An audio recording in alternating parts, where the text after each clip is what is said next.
Salam müəllimlər, hər vaxtınız xeyir. Bu video izahda biz sizinlə paylaşdığımız MIG ümumi sınav üçün izahına baxacağıq. Birinci suala baxsaq, deməli, deyir qədim Misir dövləti eradan əvvəl 1-ci minillikdə və eradan əvvəl 2-ci minillikdə. Birinci tərəfə baxsaq, bizdən Misirin 2-ci minilliyinə, yəni eradan əvvəl 2-ci minilliyinə aid hadisələr istəyir. Şimali Suriyanın Hitlərdən almışdır. Bildiyimiz kimi 2-ci minillikdə Misir Hitlərlə mübarizə aparır 2-ci Ramzesin dövründə. O zaman Şimali Suriya Hitlərdən alınmır. Müharibə belə deyək, yekununda müqavilə imzalanır və müqaviləyə əsasən Şimali Suriya qalır Hitlərdə, Cənubi Suriya isə Misirdə qalır. Yəni Şimali Suriyanın Hitlərdə qalması fikri yanlışdır. Bəyə baxsaq, paytaxt Memfis şəhərindən köçürülmüşdü. Bu fikir doğrudur.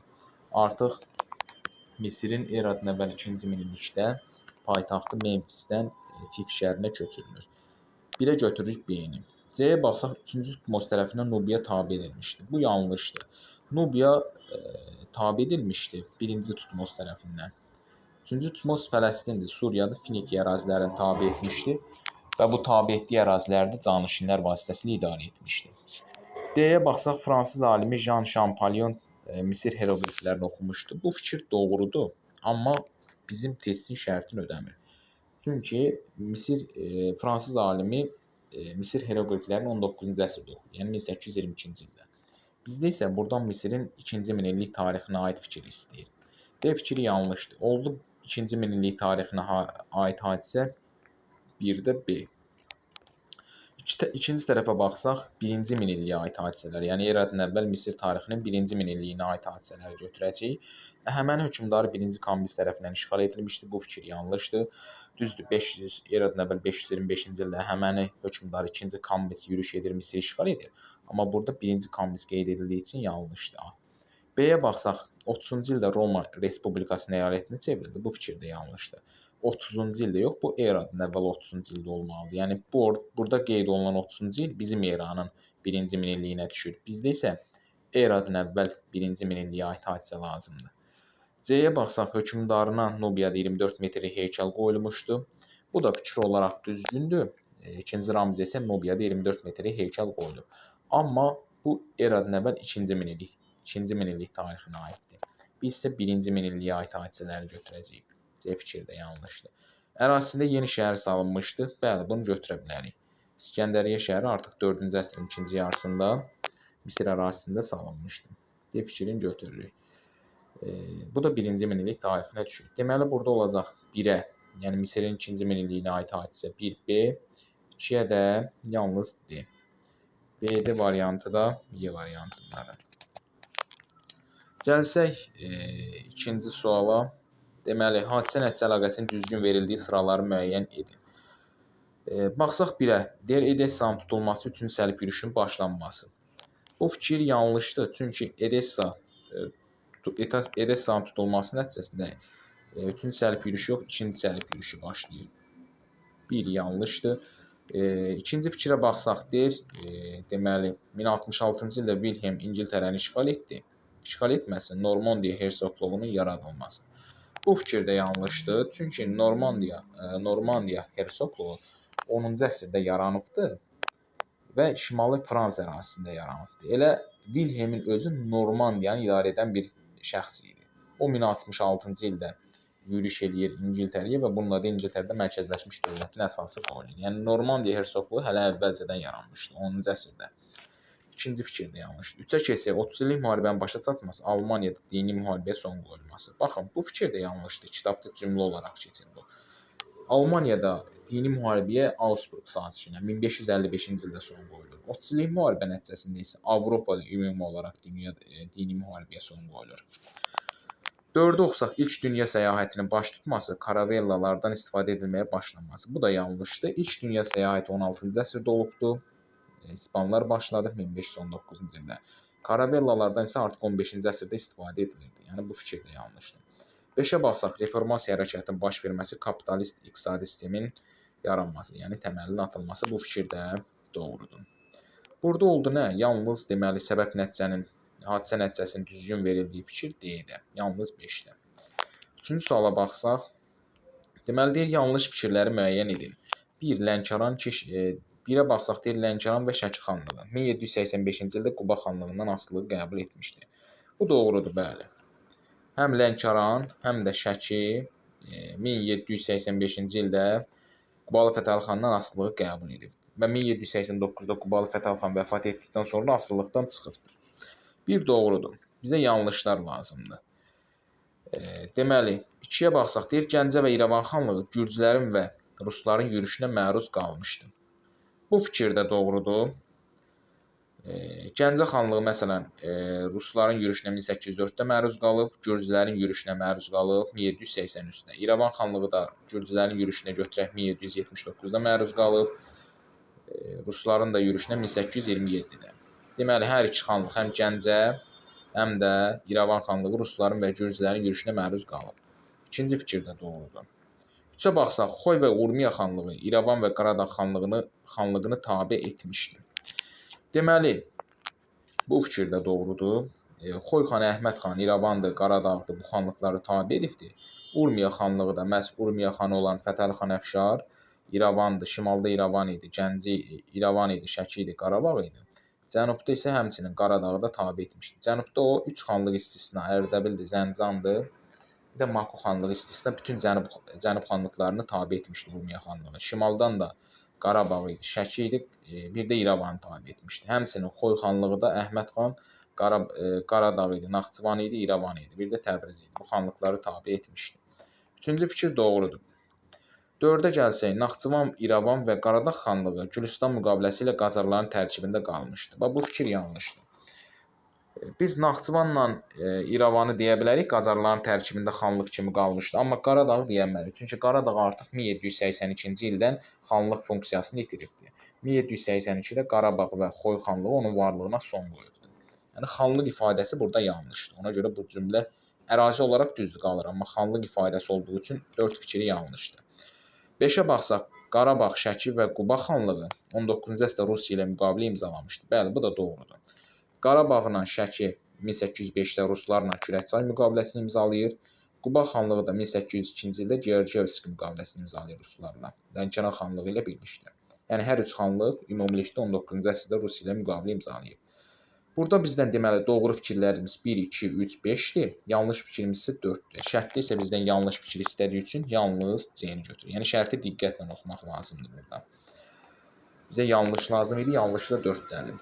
4-cü suala gəlsək, deməli, sual işarəsinin yerinə hansı variantı qoysaq uyğunluq pozulmaz.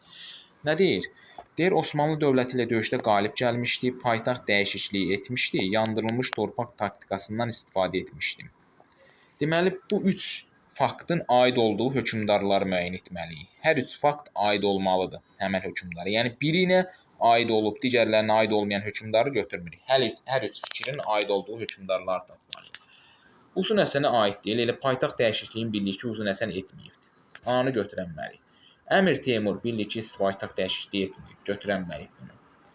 Şah Abbas, biri bunu götürərik. Çünki Şah Abbas həm paytaxt dəyişikliyi edib, paytaxtı 1598-də köçürüb Qəzvindən İsfahana, yandırılmış torpaq taktikasından istifadə edib Osmanlılara qarşı, Osmanlı dövləti ilə döyüşdə də qalib gəlib 1605-ci ildə Sufyan döyüşündə.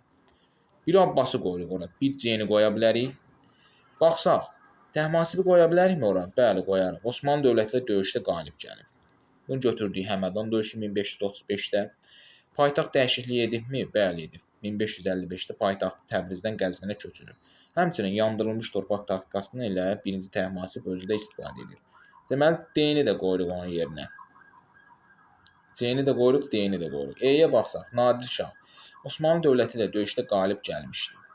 Paytaxt dəyişikliyi etmişdi. Yandırılmış torpaq taktikasından istifadə etmişdi.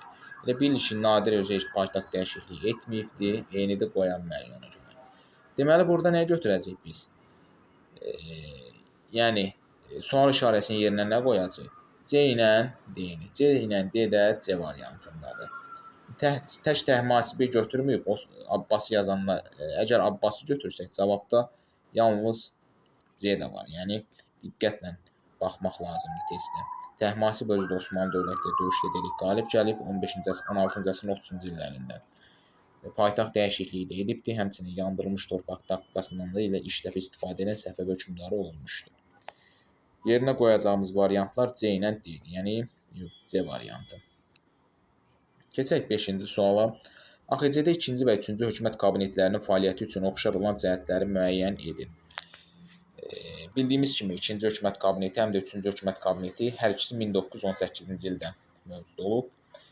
İkinci hökumət kabineti 1918-in 28 mayından 1918-in 16 iyuna, daha doğrusu ikinci hökumət kabineti 1918-in 19 iyunundan 1918-ci ilin 7 dekabrına kimi mövcud oldu. Üçüncü hökumət kabineti də 1918-in 26 dekabrından 1919-cu ilin aprelinə kimi mövcud olubdur.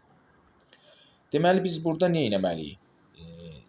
Hər iki belə deyək də, hər iki hökumət kabineti üçün oxşar olan cəhətləri istəyir. Bakı şəhərində fəaliyyət göstərmişdi.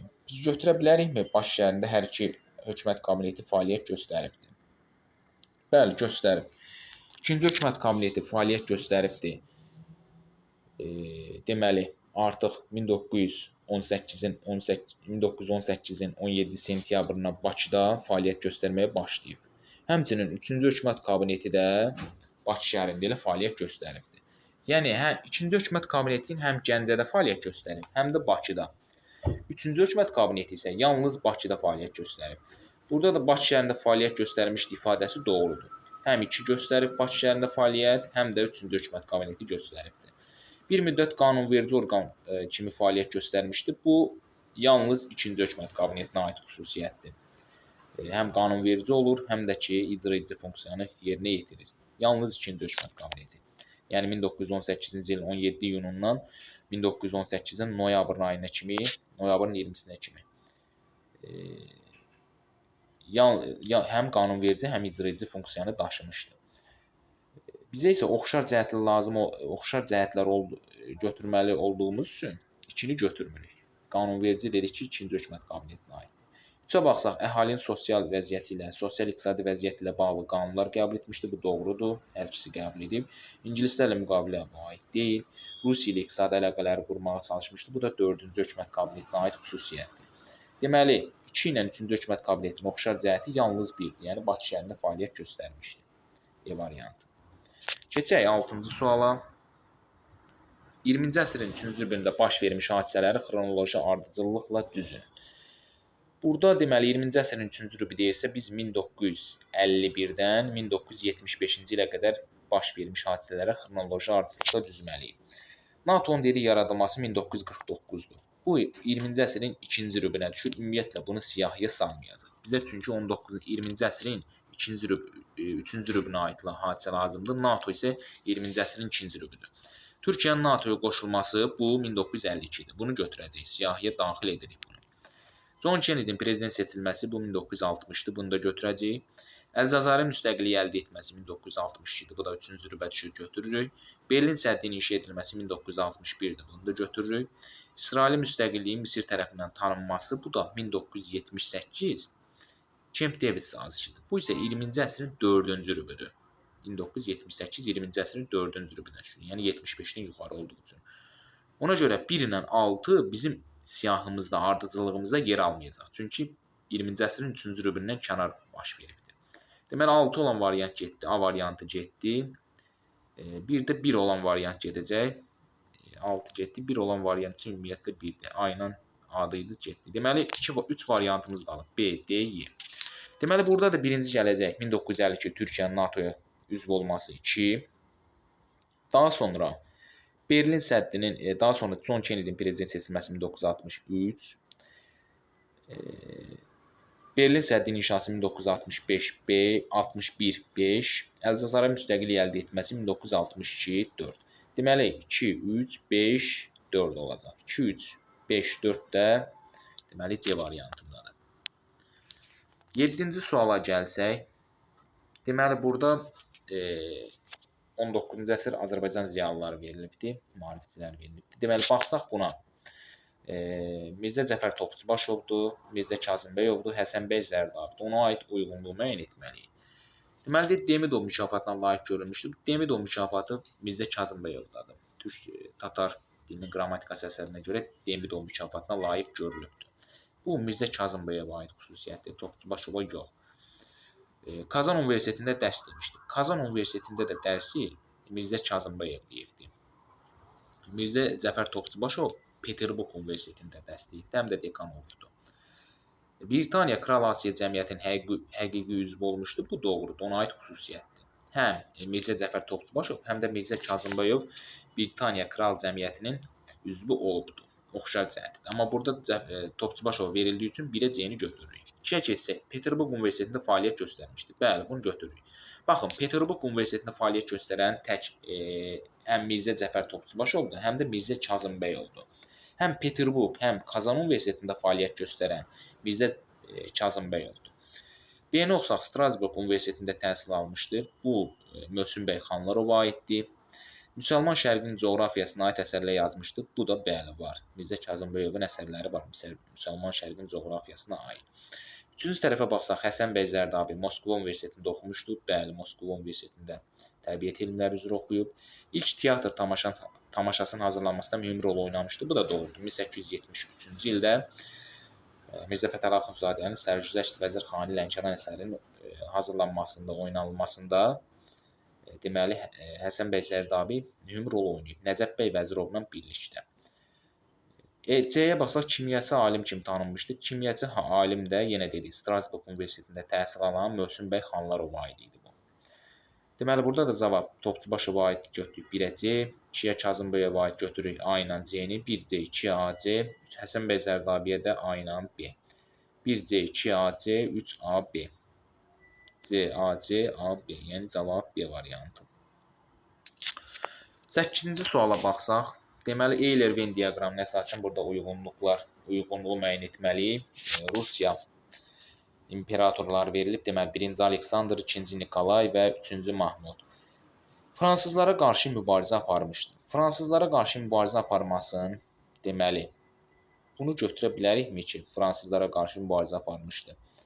Həm 1-ci Aleksandra, həm 1-ci Nikolaya, həm də 2-ci Mahmuda. Necə götürə bilərik? 1-ci Aleksandr Fransızlara qarşı elə götürə bilərik ki, 1812-ci ildə mübarizə aparıbdır. Həmçinin elə 1805-ci ildə Austerlitz döyüşündə də götürə bilərik aparıb 1-ci Aleksandr. 2-ci Nikolay Fransızlara qarşı mübarizə aparıb Krım müharibəsində 1853-1856-cı illərdə Krım müharibəsində Osmanlı dövləti Fransa ilə müttəfiq idi, həmçinin İngiltərə ilə müttəfiq idi o müharibədə və Osmanlı dövləti ilə mübarizəni Rusiyaya qarşı mübarizə aparırdı. Rusiyaya qarşı apardı mübarizəni və o zaman da artıq müttəfiq qismində olsa belə, deməli 2-ci Nikolay Rusiya ilə mübarizə aparıbdı. Yəni Osmanlıya dəstək, Osmanlı müttəfiqi kimi Rusiya ilə mübarizə aparıbdı. 1-ci Nikolay. 2-ci Mahmud isə Rusiya ilə deməli nə vaxt mübarizə aparıb? 2-ci Mahmud da Osmanlı hökmdarıdır. Bunun Rusiya ilə mübarizə aparması deməli 1827-ci il Navarin döyüşü var, dəniz döyüşü. 1827-ci ildə Navarin dəniz döyüşündə deməli orada Rusiyadır, İngiltərədir, Fransadır. Osmanlı dövləti ilə mübarizə aparır. Osmanlı hökmdarı da o zaman kim idi? 2-ci Mahmud idi. Deməli 2-ci Mahmud da fransızlara qarşı mübarizə aparıbdı. Yəni fransız, ingilis və ruslara qarşı, Rus müttəfiqlərinə qarşı Navarin döyüşündə mübarizə aparıb. Yəni hər üç hökmdar, həm 1-ci Aleksandr, həm 1-ci Nikolay, həm də 2-ci Mahmud fransızlara qarşı mübarizə aparıb. B-yə baxsaq, 19-cu əsrin 1-ci rübündə hakimiyyətə gəlmişdi. 1-ci rübündə hakimiyyətə gəlmişdi. Bu fikir də doğrudur. Məsələn, Aleksandr 1801-də hakimiyyətə gəlibdi. 2-ci Mahmud 1808-də hakimiyyətə gəlibdi. 1-ci Nikolay isə 1825-də hakimiyyətə gəlibdi. Bunu da götürə bilərik ki, 19-cu əsrin 1-ci rübündə hakimiyyətə gəlmişdi. Deməli, burada 4-də A ilə B gedəcək oxşar cəhət kimi. 4-də də A ilə B, A-da var, B-də var və D-də var. Digərlərinə baxsaq, Avstriya ilə müttəfiq olmuşdur. Biz dedik ki, 1-ci Aleksandr 1805-ci ildə Avstriya ilə müttəfiq olur və 1805-ci ildə Austerlitz döyüşündə Avstriya və Rusiya müttəfiqləri fransızlara qarşı mübarizədə məğlub olur. Yəni Avstriya ilə müttəfiqliyi götürürük 1-ci Aleksandra. 1805-də Rusiya Aleksandr tərəfinə idarə edilirdi. 1801-1825-ci illərdə. Avstriya müttəfiq olmuşdu, götürdük biz bunu Aleksandr. Yəni 1-ə C, 1 oldu C. Krım müharibəsini başa çatdırmışdı. Krım müharibəsini başladan birinci Nikolaydı 1853-də. Başa çatdıransa 2-ci Aleksandr 1856-da. Yəni başa çatdıran hökmdar heç burada yoxdur. Ona görə dini biz uyğunluğu müəyyən etmirik. Yunanistana müstəqillik vermişdi. Yunanistana müstəqilliyi də verən 1830-cu ildə 2-ci Mahmuddur. Yəni Osmanlı hökmdarı. Deməli 3-ə götürəcəyik yeni. Osmanlı dövləti mübarizə nəticəsində Besarabiyanı dövlətin tərkibinə qatdı. Bunu da yenə 1-ci Aleksandra götürəcəyik. 1812-ci il Buxarest müqaviləsi nəticəsində artıq Besarabiya Rusiyanın tərkibinə keçirdi. Birə həm də F-ni götürürük. Elm adamlarının Avropaya getməsini qadağan etmişdi. Bunu da yenə götürürük kimə? 1-ci Nikolaya. Bu da oldu 1-ci Nikolaya aid xüsusiyyət. Elm adamlarının Avropaya getməsini qadağan edib. 4-də də dedik nə olmuşdu? 4-də də olmuşdu A ilə B. Deməli 1 CF, 2 C, 1 CF, 2 C, 3 Y, 4 də AB. 1 CF, 2 C, 3 Y, 4 AB. Yəni cavab olur A variantı burada. 9-cu suala baxsaq, Cahanşah və Yaqub Padşahın fəaliyyəti üçün oxşar olan cəhətləri müəyyən edin. Təbriz şəhərində mədəniyyət nümunələri inşa etdirmişdir. Bu doğru fikirdir. Məsələn, Cahanşah 1465-də inşa etdiribdi Göyməcdi Təbriz şəhərində, Yaqub Padşah isə 1483-də 8 sarayın inşa etdiribdi. 2-yə baxsaq, Şirvanşahlar dövləti ilə müttəfiq olmuşdu. Şirvanşahlar dövləti ilə müttəfiqi Cahanşah da olubdu, Yaqub Padşah da olubdu. Hətta Cahanşah Şirvanşahlar dövlətinə əvvəlcə olan, belə deyək də, münasibətləri bərpa edibdi. Qara Yusifin dövründə onlar mübarizə apardı, Cahanşah isə mübarizəni dostluğa çevirmişdi. Yəni artıq belə deyək də, münasibətləri normallaşdırmışdı. Yəni Şirvanşahlar dövləti ilə müttəfiq olmasında hər ikisini götürürük. Məsələn, götürək Cahanşah 1480-ci ildə Samur döyüşündə deməli Səfəvilərə qarşı, Ərdəbil hakimliyinə qarşı mübarizə aparıbdı, qalib gəlibdi. Yaqub Padşah isə 1488-ci ildə Şahdağ döyüşündə Şirvanşahlarla müttəfiq kimi qalib gəlibdi. Yəni Cahanşah 1460-cı ildə Samur döyüşündə deməli Xəlilullahla birlikdə mübarizə aparıbdı. Səfəvi Şeyx Cüneydinə qarşı mübarizə aparıb qalib gəlib. Yaqub Padşah da Şirvanşah hökmdarı Fərrux Yasarla birlikdə 1488-ci ildə Şahdağ döyüşündə deməli Səfəvi dövlətinə qalib gəlib. Yəni Səfəvi dövləti yox, Səfəvi Ərdəbil hakimliyinə qalib gəlibdi. Yəni hər ikisi sonda müttəfiq olub Şirvanşahlarla. Keçək 3-ə. Qızılbaş qoşunlarına qarşı mübarizə aparmışdı. Qızılbaş qoşunlarına qarşı biz mübarizəni götürmürük. Nəyə görə götürmürük? Çünki Qızılbaşlar dedik ki, 14-cü əsrin, daha doğrusu Qızılbaş ifadəsi Şeyx Heydərin dövründən başlayaraq işlənir. Şeyx Heydər də belə deyək də, Şeyx Heydərin də hakimiyyətə gələn zaman Cahanşah hakimiyyətdə yox idi. Yəni Cahanşah 1460-cı ildə Səfəvilərə qarşı mübarizə aparan zaman Səfəvilər hələ Qızılbaş adlanmırdılar. Amma Yaqub Padşah 1488-ci ildə Qızılbaşlı Səfəvilərə qarşı mübarizə aparan zaman Səfəvilər Qızılbaş adlanırdı. Yəni Qızılbaş ifadəsi Səfəvilərdə işlənir Şeyx Heydərin dövründən başlayaraq. Cahanşah mübarizə aparan zaman isə Səfəvilərə qarşı onda Şeyx Cüneydin hələ Qızılbaş ifadəsi yox idi. Səfəvilərə qarşı mübarizəni oxşar cəhət götürürük. Ərdəbil hakimliyinə qarşı mübarizəni oxşar cəhət kimi götürürük. Amma Qızılbaş qoşunlarına qarşı mübarizəni oxşar cəhət kimi götürməliyik. Yaqub Padşahla Cahanşahın oxşar cəhət kimi götürənməliyik. 4-də deməli 15-ci əsrin birinci yarısında hakimiyyətə gəlmişdi. Bunu deməli 15-ci əsrin birinci yarısında hakimiyyətə Cahanşah gəlib yalnız. 1436-cı ildə. Bu 15-ci əsrin birinci yarısına düşür. Amma Yaqub Padşah 1478-ci ildə hakimiyyətə gəlibdi. Bu 15-ci əsrin ikinci yarısına düşür. Ona görə bu oxşar cəhət deyil. Osmanlı dövləti ilə dostluq münasibətlərini bərpa etmişdi. Bu da yanlışdır. Osmanlı dövləti ilə dostluq münasibətlərini bərpa edən Yaqub padşahdır. Uzun Həsən mübarizə aparıb Yaqub padşah isə Osmanlı dövləti ilə İldırım Bəyazidlə deməli Yaqub padşah isə daha doğrusu 2-ci Bəyazidlə dostluq münasibətlərini bərpa edibdir. İldırım Bəyazidlə yox, 2-ci Bəyazidlə. Amma Cahanşah isə Osmanlı dövləti ilə dostluq münasibətini bərpa etmişdi ifadəsi yanlışdır. Düzdür, Osmanlı dövləti ilə dostluq münasibətləri saxlayırdı. Amma bərpa etmir. Çünki belə deyək də, bunlar əvvəl müharibə aparmayıb ki, bərpa edə dostluq münasibətlərini. Sadəcə olaraq Cahanşah dostluq münasibətləri yaradıbdır.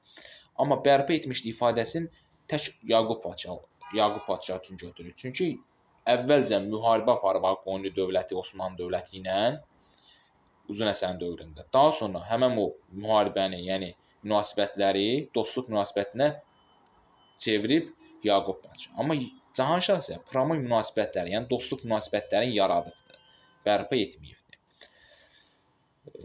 Deməli, burada oxşar cəhət kimi götürürük nəyi? Yalnız 1 ilə 2-ci variantı.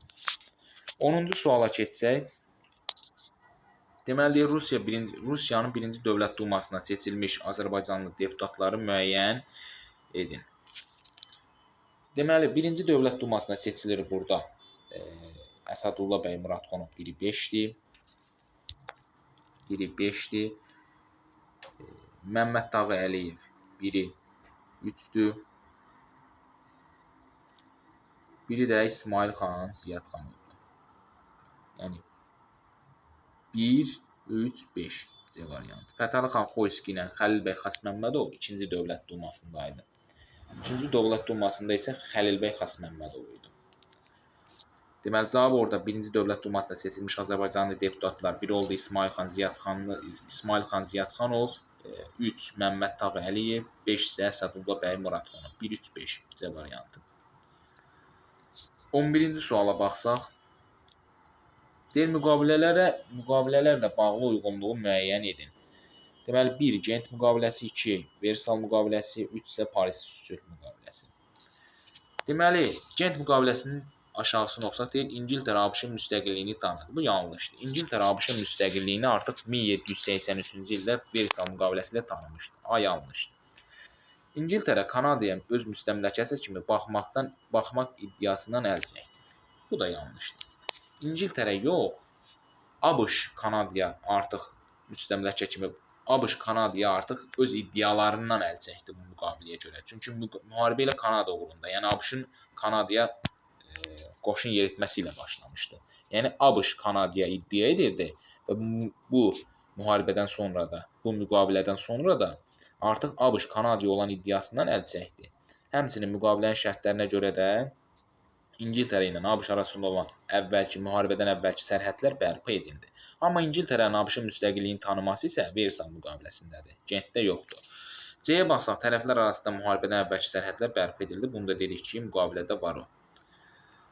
1 oldu. C2-yə baxsaq, Versal sülhü deyir, Sar daş kömür hövzəsi Millətlər Cəmiyyətinin ixtiyarına verildi. Bu yanlışdır. Sar daş kömür hövzəsi yox, Sar vilayəti var ki, o Millətlər Cəmiyyətinin 15 illik ixtiyarına verildi və 15 ildən sonra ümumxalq səs verməsi ilə artıq onun vəziyyəti müəyyənləşdirilməli idi. 15 il müddətində bəli, Millətlər Cəmiyyətinin ixtiyarına verildi. Götürə bilərik yanı birə. Daha doğrusu götürə bilməliyik. Çünki daş kömür hövzəsi yox, Sar vilayəti olmalı idi orada. A-nı götürmürük 2-yə. B-yə baxsaq, Almaniya Avstriya ilə birləşməyi öhdəsinə götürdü. Bu da yanlışdır. Müqavilənin şərtlərində, yəni 1919 Versal sülhünün şərtlərində Almaniya həm təzminat ödəməli idi, həmçinin qoşunlarından da məhrum olurdu. Plus da ki, digər qonşu dövlətlərlə birləşə bilməzdi. Onlardan biri də Avstriya idi. Yəni Avstriya ilə birləşməməyi öhdəsinə götürdü. Dedi, mən birləşməyəcəm, heç kimlə müttəfiq əlaqəsinə girməyəcəm. Burada nə deyir? Avstriya ilə birləşməyi öhdəsinə götürdü. C-yə baxsaq, Almaniya təzminat ödəməli idi. Bəli, Almaniya Versal sülhünə görə təzminat ödəməli idi. Düz sonra təzminatı ödəmir, amma müqavilənin şərtlərində ödəməli idi. Üçüncü tərəfə baxsaq, 1856-cı il Paris sülhü. Rusiya Qara dənizdə hərbi donanma saxlamaq hüququnu itirdi. Bəli, Rusiya 1856-cı il Paris sülhünə görə, yəni Krım müharibəsinin yekununda Paris sülhündə Rusiya Qara dənizdə donanma saxlamaq hüququnu itirir. 3-cü Aleksandr tərəfindən imzalamışdı. Bu fikirdə yanlışdır. 3-cü Aleksandr hələ 1881-də gələcək Rusiyada hakimiyyətə. O dövrdə hakimiyyətdə 2-ci Aleksandr idi. Qara dəniz bütün ölkələrin ticarət gəmiləri üçün açıq elan edildi. Bu da doğrudur. Deməli, bir də onu nəzərinizdə saxlayın ki, bu Rusiya Qara dənizdə hərbi donanmaq saxlama hüququnu 56-da itirir, Paris sülhü ilə 1871 London sülhü ilə bərpa edilir. Deməli, Gent müqaviləsinə aid olacaq 1C, 2-yə C, 3-ə isə AC. C, C, AC isə C variantındadır. Keçək 12-ci suala. Hadisələrdən hansıların yerini dəyişsək, düzgün xronoloji ardıcıllıq alınır. Çin Xalq Respublikasının BMT üzvü qəbul olunması bu 1971-dir.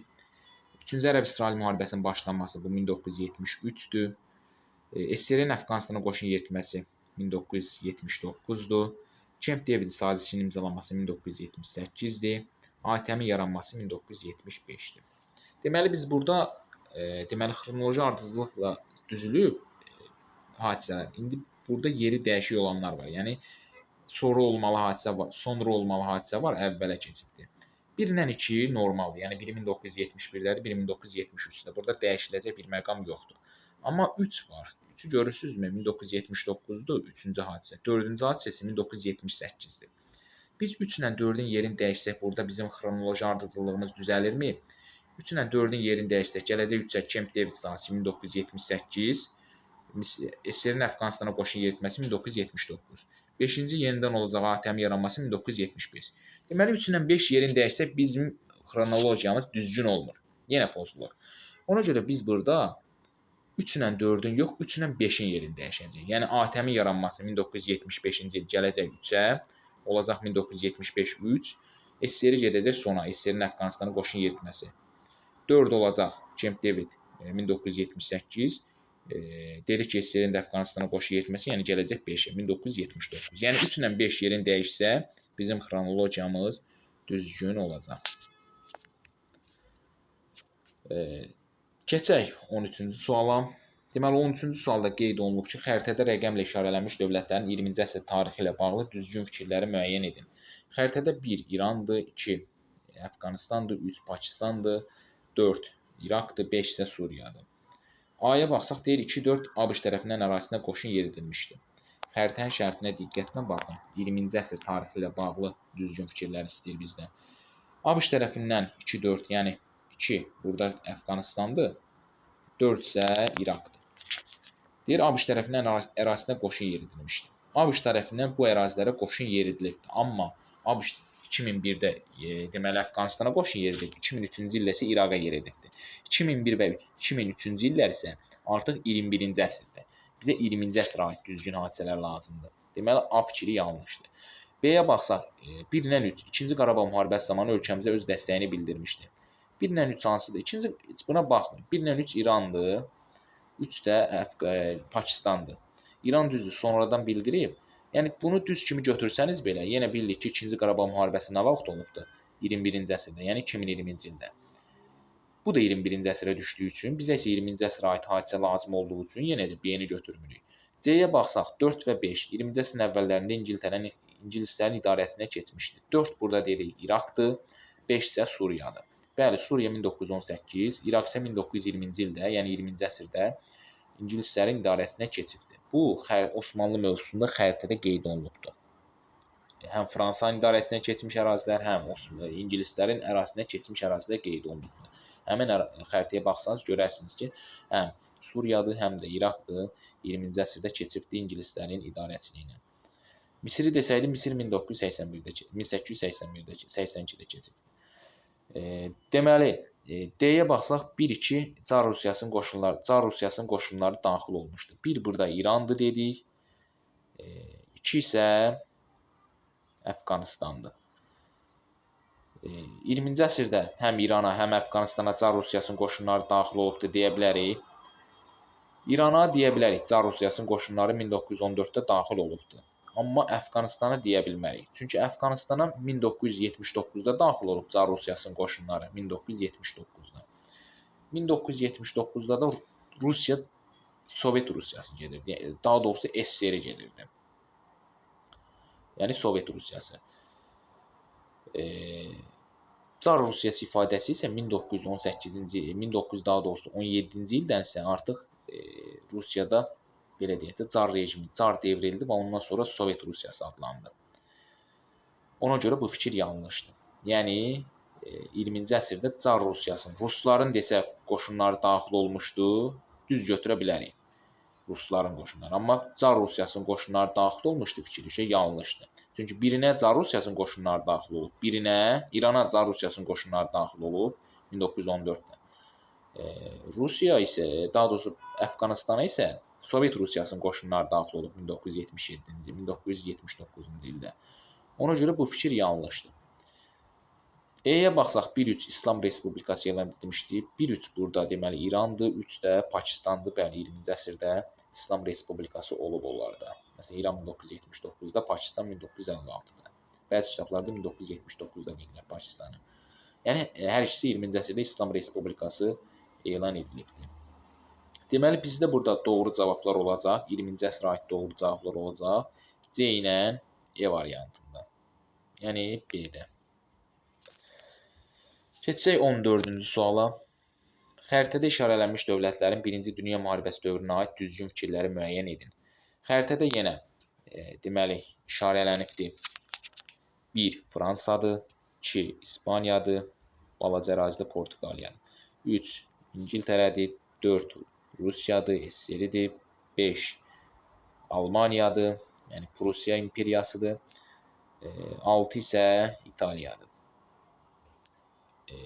Baxsaq deməli bu ölkələrin 1-ci Dünya müharibəsi dövrünə aid fikirlərə 1-ci Dünya müharibəsi, yəni 1914-1918-ci illər aralığına aid baxmalıyıq bu dövlətlərin tarixinə. Antantanın yaradılmasını 1-3 qeyd olunubdur. Deməli, Antantanın yaradılmasını başa çatdıran müqavilə imzalanmışdır. 1 haradır? Fransa, 3 də dedik İngiltərədir.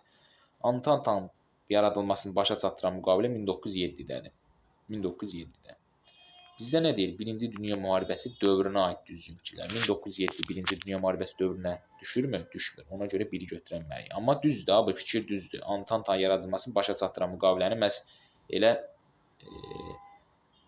daha doğrusu fikir olaraq da səhvdir bu. Çünki Antantanın yaradılmasını başa çatdıran müqavilə artıq Rusiya 3 ilə 4 arasında imzalanıbdır. Rusiya ilə İngiltərə arasında 1907-ci ildə.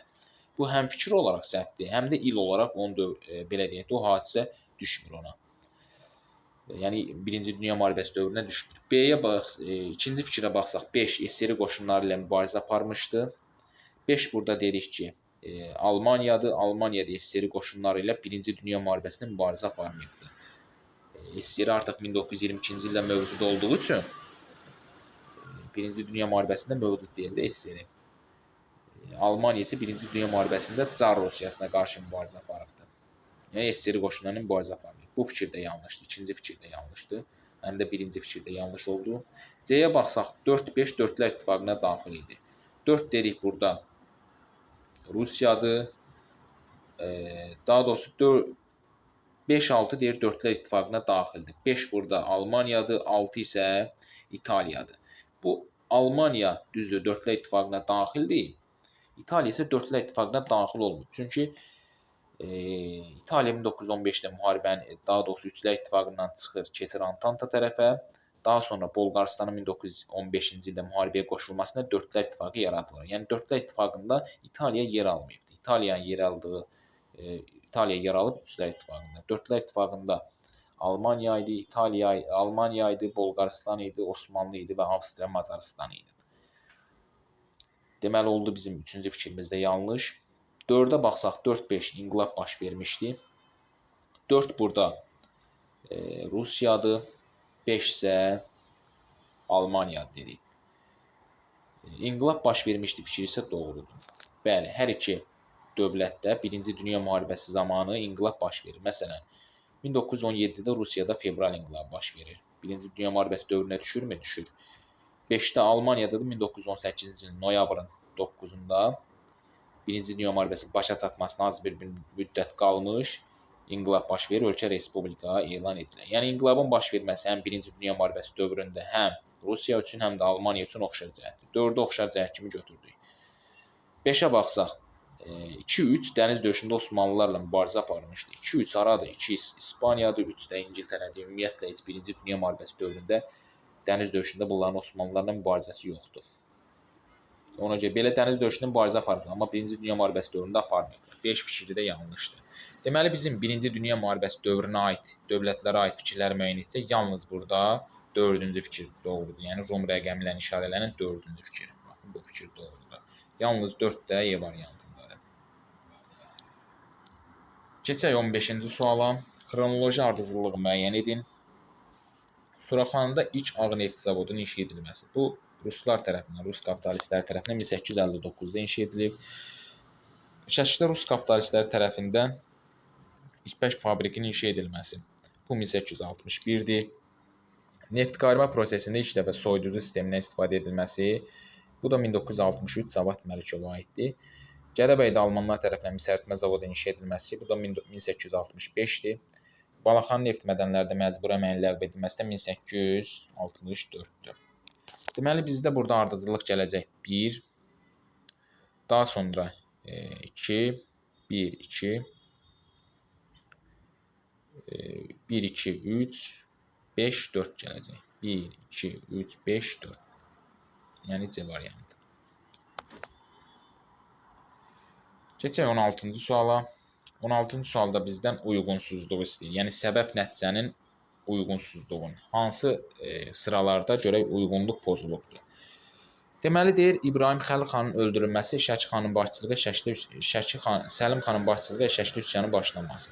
Bəli, Səlim xan əvvəlcə Rusiyaya tabe olur, düzdür. Kürəkçay müqaviləsində 1805-ci ildə. Amma daha sonra 1806-da İbrahim Xəlil xan öldürüldükdən sonra ruslar tərəfindən məhz üsyan qaldırır. Rusları Şəkidən qovur, üsyan qaldırır. Həmən ildə 1806-da Şəki döyüşü baş verir. Həmən Şəki döyüşündə də Səlim xan məğlub olur. Rusları çəkilir Qacarların yanına cənuba. Bu doğru fikirdir. Bizdən amma uyğunsuzluq istəyir, şərtə baxsaq. 2-yə baxsaq 1808-1809-cu illərdə rusların Qacarlara qarşı uğursuz mübarizəsi Rus qoşunlarının baş komandanı Qulyakovun istefa verməyə məcbur olması. Bu fikir də yanlışdır. Çünki 1808-1809-cu illərdə Rus belə deyək də Rus qoşunlarının baş komandanı Qudoviç idi. Qulyakov isə 1804-cü Zakatala döyüşündə məğlub olub və Çar Balakənə, Çarlılara məğlub olub öldürüləndir. Yəni bu fikir yanlışdır. Qulyakov yox, Qudoviç olmalı idi burada. 3-ə baxsaq 1804-cü ildə Zakatala yaxınlığında döyüşün baş verməsi general Qudoviçin Çarlılar tərəfindən öldürülməsi. Bax bu fikir də yanlışdır. Baxın burada 2 ilə 3-cü il, 2 ilə 3-də olan şəxslərin yeri dəyişməlidir əslində. Qudoviç yox, burada da Qulyakov olmalı idi. Baxın, 3-də də Qulyakov olmalıdır. Qudoviç 1808-1809-cu illərdə baş komandan olub və 1809-da istefa veribdir. Qulyakov isə 1804-cü ildə Zakatala yaxınında döyüşdə Çarlılar tərəfindən öldürülübdür. Burada da Qudoviç qeyd olunduğu üçün 3 də yanlışdır. Yəni Qulyakov olmalı idi. Yəni 2-də Qudoviç olmalı idi Qulyakovun yerinə. Burada 3-də isə Qudoviç yerinə Qulyakov olmalı idi. 4-ə keçsək. Çar 1-ci Aleksandrın Yermalovun başçılığı ilə Qacarlar sarayına nümayəndə heyəti göndərməsi, Qacar ordunun hərbi paradın keçirilməsi. Buna səbəb nəticənin heç aidiyyatı yoxdur. Pilusdakı nümayəndə heyəti Qacarlara 1817-də gedibdir, hərbi parad isə 1816-da keçirilibdir. 4 yanlışdır.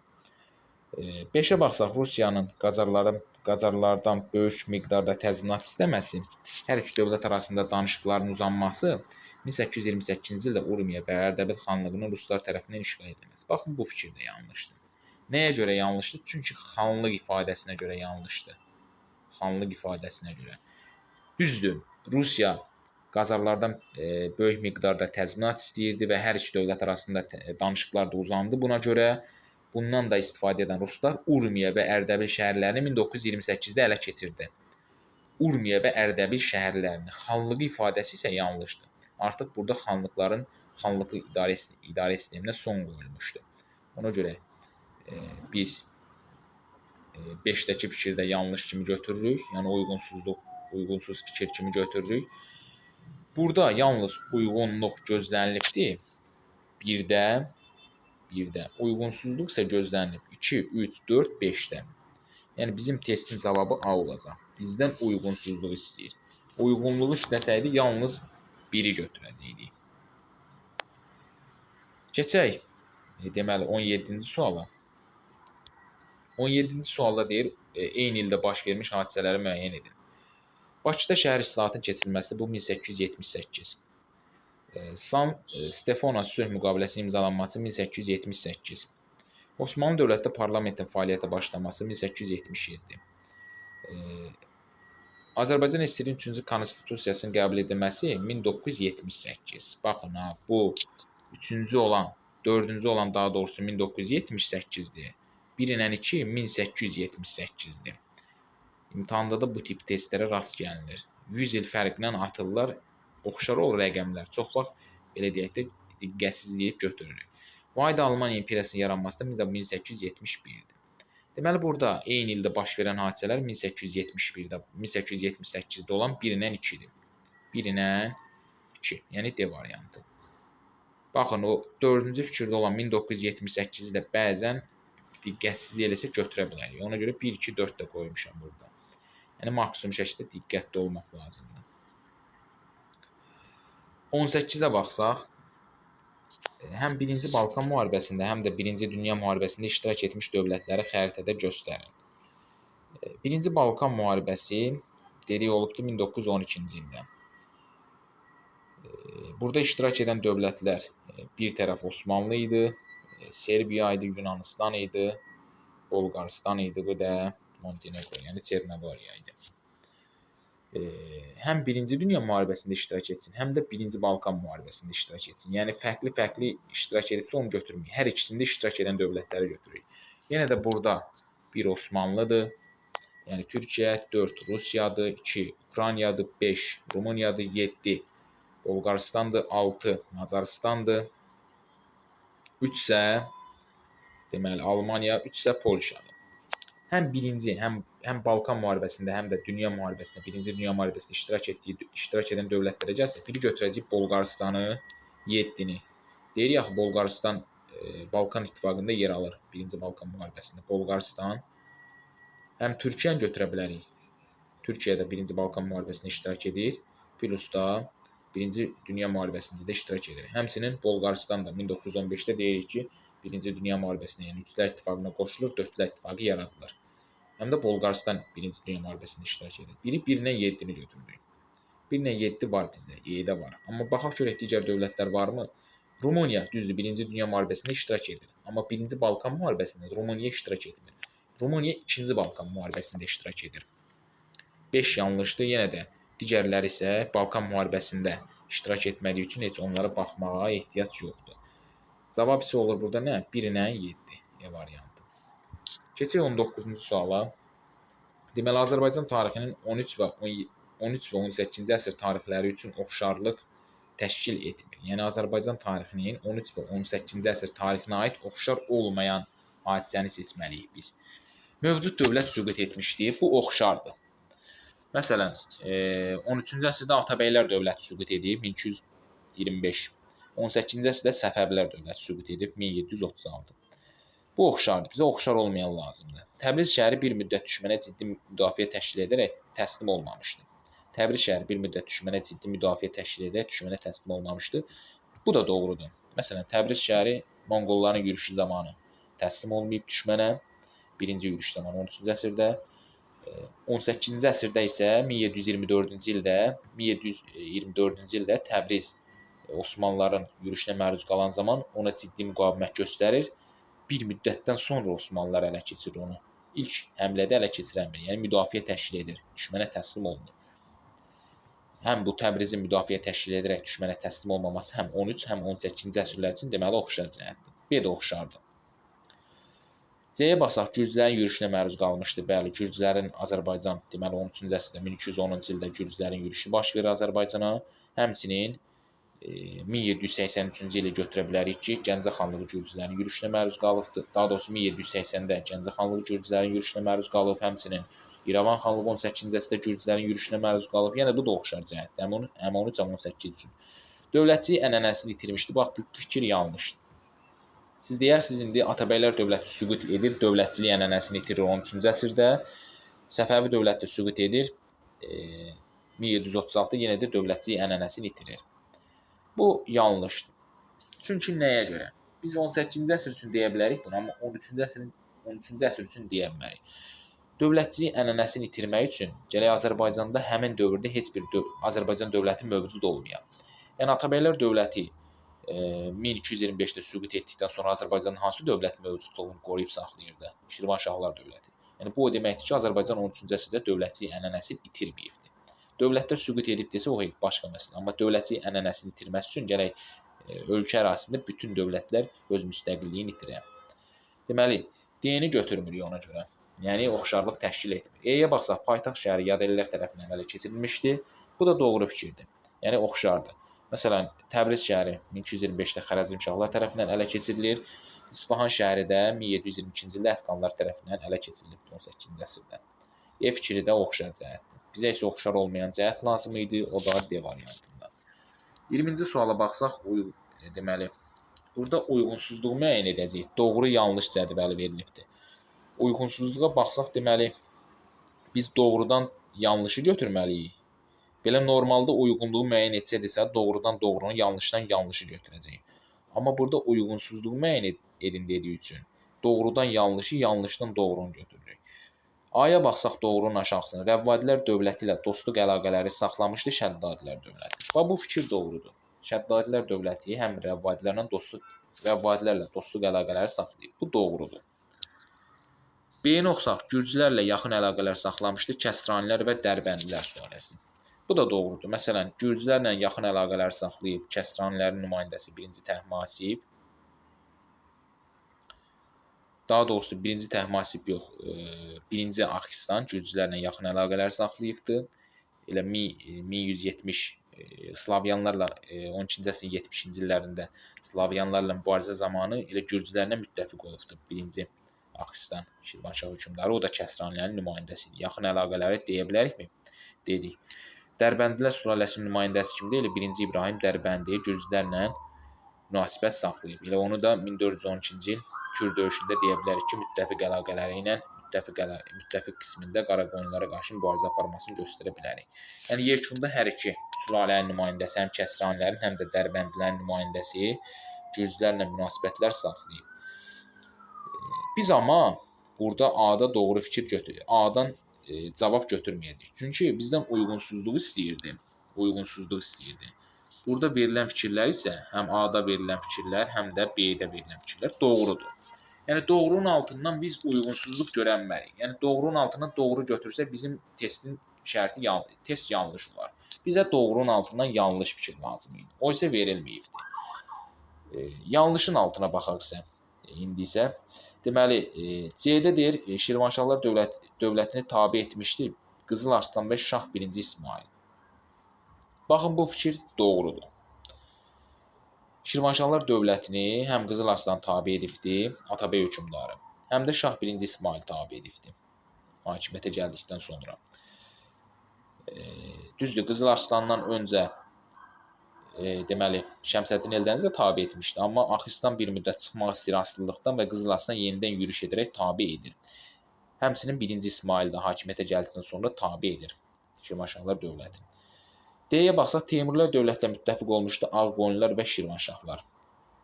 Teymurilər dövlətlə müttəfiq olmuşdu Ağqoyunlular və Şirvanşahlar. Bu fikir də doğrudur. Elə Teymuri Şahruğun 15-ci əsrin 20-ci illərində Azərbaycana yürüş edən zaman 1420-ci illərdə Azərbaycana yürüş edən zaman əsas müttəfiqləri ilə Ağqoyunlular və Şirvanşahlar idi. Bu da doğru fikirdir.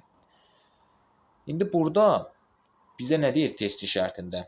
Uyğunsuzluğu müəyyən edin. Uyğunsuzluğu. Yəni doğrunun altından yanlış fikirləri götürməliyik, yanlışın altından isə doğru fikirləri götürməliyik.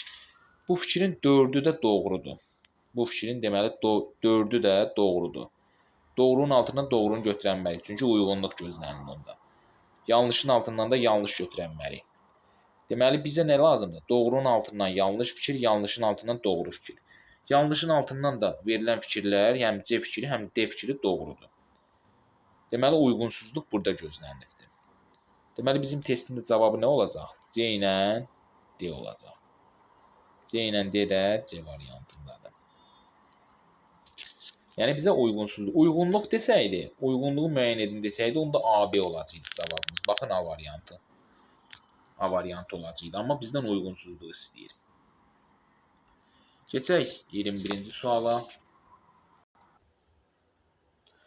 21-ci sualda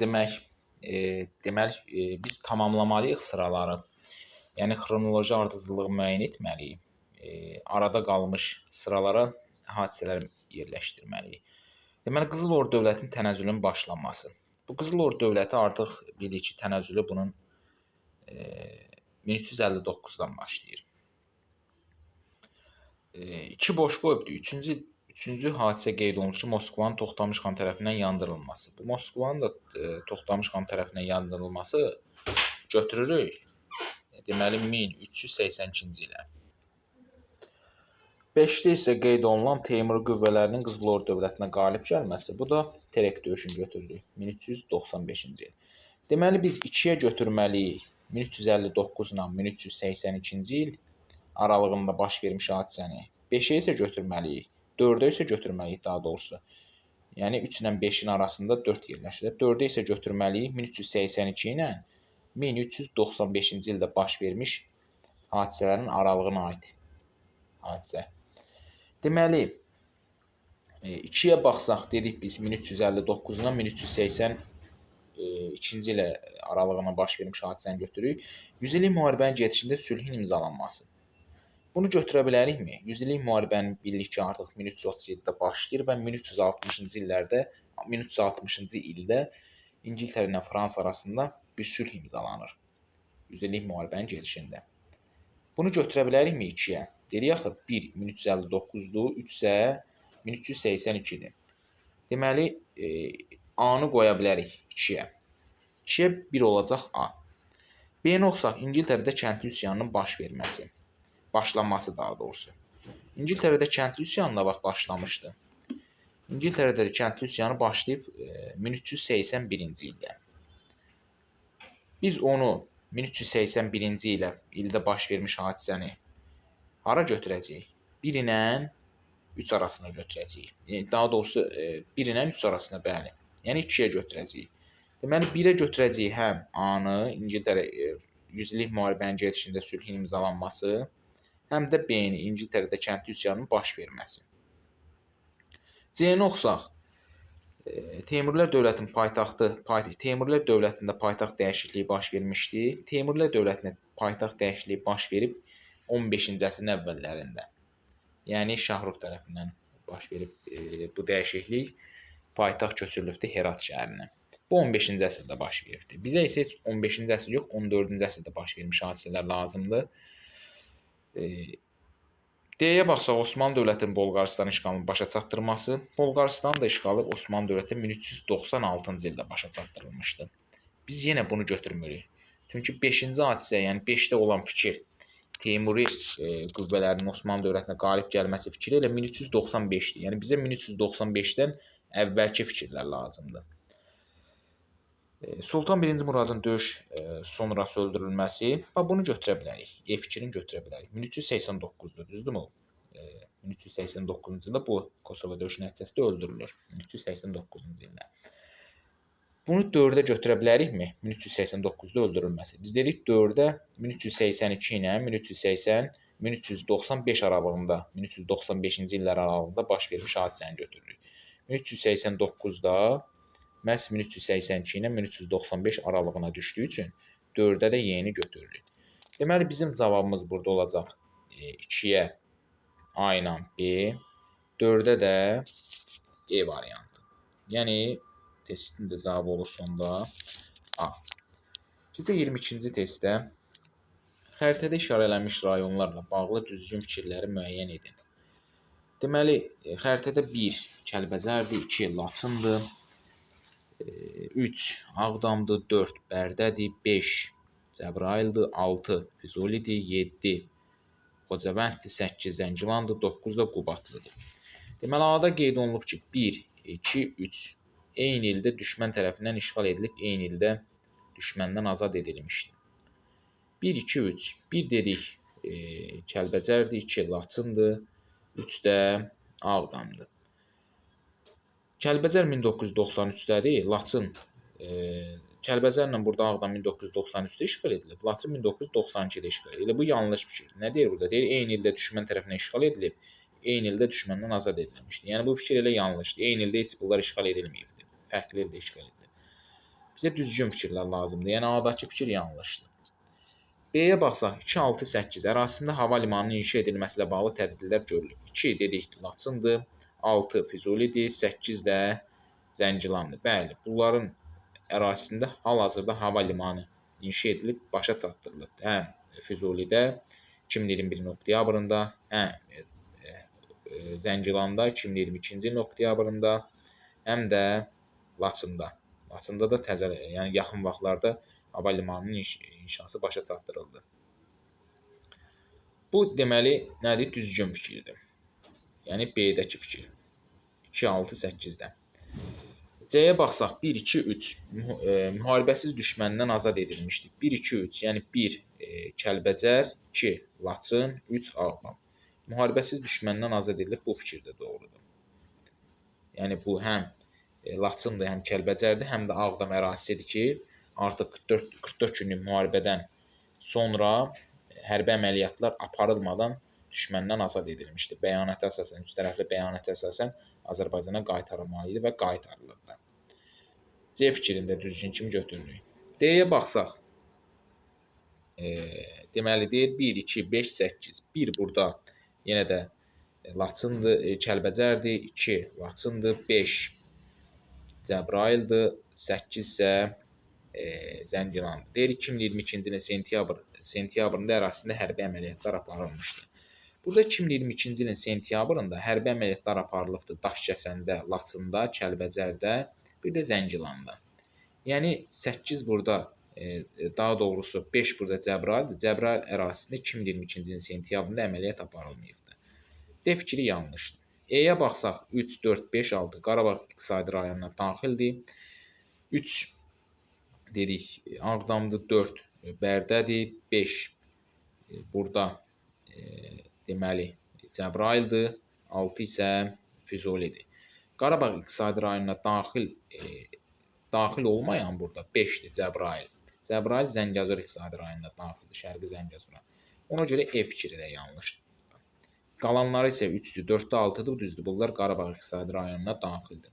5 isə Cəbrayıl Şərqi Zəngəzur iqtisadi rayonuna daxildir. Şərqi Zəngəzur burada baxın, buradan gəlir Laçındır, Kəlbəcərdir, Laçındır, buradan Ağdamdır, buradan Zəngilandır, buradan da Cəbrayıldır. Bax Şərqi Zəngəzur deyəndə bu 5 dənə ərazi nəzərdə, 5 dənə rayon nəzərdədir. Oradan digər olan 6 rayon isə artıq gedir Qarabağ iqtisadi rayonuna. Deməli, burada da bizim uyğunluğumuz gözlənildiyi variantlar C ilə D-dədir. Yəni, C ilə D-də harada qeyd olunub? Xəritədə işarələnmiş rayonlarla bağlı düzgün fikirlər. Daha doğrusu 1, 2, 3. Burada cavab deməli, testi özüm də çoxdan yazmışam. Deməli, baxaq görək diqqətlə nə olacaq burada. C ilə D tapdıq da biz, amma C-D variantda yoxdur. Nədəsə səhv edirik burada.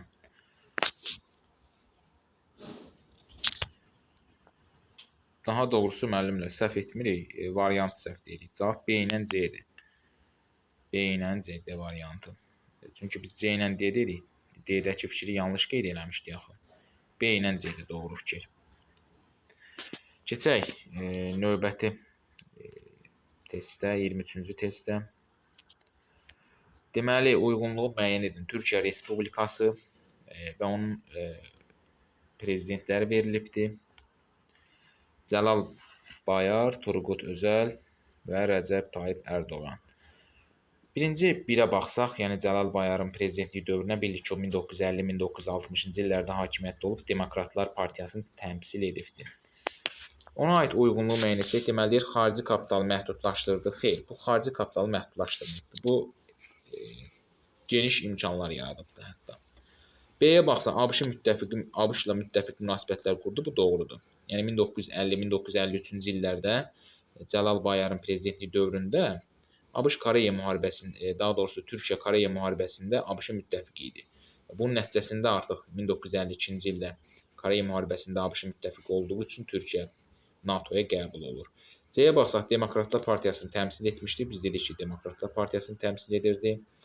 Biri olacaq BC, 2-yə baxsaq Turqut Özal 1983-cü ildə prezident seçildi. Bu fikir yanlışdır. Turqut Özal 1983-cü ildə baş nazir seçilir. B-yə baxsaq, dövlətin iqtisadiyyatı müdaxiləsinə azaltdı. Bəli, bu azad iqtisadiyyatın tərəfdarı idi, azaltmışdı. C-yə baxsaq, azad bazar iqtisadiyyatına ilk dəfə keçildi. Bu fikir də yanlışdır. Azad bazar iqtisadiyyatına ilk dəfə bu keçməyibdir. Artıq azad bazar iqtisadiyyatı İsmət İnönü'nün dövründən də tətbiq edilibdir. Üçüncü tərəfə baxsaq, Rəcəb Tayyib Ərdoğan 2003-cü ildə prezident seçilmişdi. Bu da yanlışdır. Yəni o 2003-cü ildə prezident yox. O 2003-cü ildə, daha doğrusu 2002-ci ildə artıq baş nazir seçilmişdi və Şuşa bəyannaməsini imzalanmışdı. Prezident kimi Rəcəb Tayyib Ərdoğan artıq 2014-cü ildən fəaliyyət göstərir. B-yə baxsaq, Şuşa bəyannaməsini imzalamışdı. Bu fikir doğrudur. 2021-ci ildə artıq Şuşa şəhərində, 2021-in 15 iyununda Şuşa şəhərində imzalayıbdır Şuşa bəyannaməsini dostluq və qardaşlıq haqqında. C-yə baxsaq, Ana Vətən Partiyasını təmsil etmişdi. Bu fikir də yanlışdır. Ana Vətən Partiyasını təmsil edən Turqut Özal idi. Deməli, burada 1 olacaq BC, 2 olacaq B, 3-ə də B, BC, B, B. Yəni C variantı. Keçək 24-cü suala. Deməli, uyğunluğu müəyyən edirik burada. Yenə Rus-Yapon müharibəsi və Rusiya-Çin müharibəsidir. Həmçinin onların oxşar cəhətləridir. Rus-Yapon müharibəsi bildiyimiz kimi 1904-1905-ci illərə əhatə edir. Rusiya-Çin müharibəsi 1894-1895-ci illərə əhatə edir. Rus-Yapon müharibəsinə baxsaq, deyir, dəniz döyüşündə Ruslar məğlub olmuşdu. Bu doğru fikirdir. Rus-Yapon müharibəsinin gedişində dəniz döyüşü baş verir. Bu döyüşdə də Ruslar məğlub olur Yaponlara. B-yə baxsaq, Sovet Rusiyasının 20-ci əsrdə məğlub olduğu ilk müharibə idi. Bu da yanlışdır. Çünki Rusiya-Yapon müharibəsi deyirik ki, 1904-1905-ci ildə baş veribdir. 1904-1905-ci ildə isə Sovet Rusiyası mövcud deyildi. Yəni Çar Rusiyası mövcud idi. Çar Rusiyası desə düzgün kimi götürə bilərdik. C-yə baxsaq, Saxalinin cənubu Yaponlar tərəfindən ələ keçirilmişdi. Bu da doğrudur. D-yə baxsaq, Şərqi Avropa uğrunda baş vermişdi. Şərqi Avropa yox, uzaq Şərq uğrunda baş vermişdi. Bu Asiyada baş vermişdi. Avropada baş verməyib. İkinci tərəfə baxsaq, Yaponiya-Çin müharibəsi Koreya uğrunda başlamışdı. Bəli, Koreya uğrunda başlayıb. Yaponlar Koreyada şəriksiz ağalığını təmin etmişdi. Bu fikir yanlışdır. Baxın, Yaponiya-Çin müharibəsi Koreya uğrunda başlayıb. Amma Koreyada Yaponların şəriksiz ağalığı təmin edilibdi Rusiya-Çin müharibəsi, Rusiya-Yapon müharibəsi nəticəsində 1905-ci ildə imzalanan saziş ilə. C-yə baxsaq, ABŞ-da imzalanan sülhlə başa çatmışdı. ABŞ-da imzalanan sülhlə başa çatan Rus-Yapon müharibəsidir. Prosmut sülhü ilə 1905-ci ildə başa çatıbdır. D-yə baxsaq, 20-ci əsrin sonlarında baş vermişdi. 20-ci əsrin sonlarında yox, 19-cu əsrin sonlarında baş vermişdi. Yəni 1894-1895-ci illərdə. Oxşar tərəfə keçsək, İmperator Mutsuhitonun hakimiyyəti dövründə baş vermişdi. Bu doğrudur. Yəni 1868-1912-ci illərə düşür. Yəni bu müharibənin hər ikisi bu hökmdarın hakimiyyət illərinə düşür.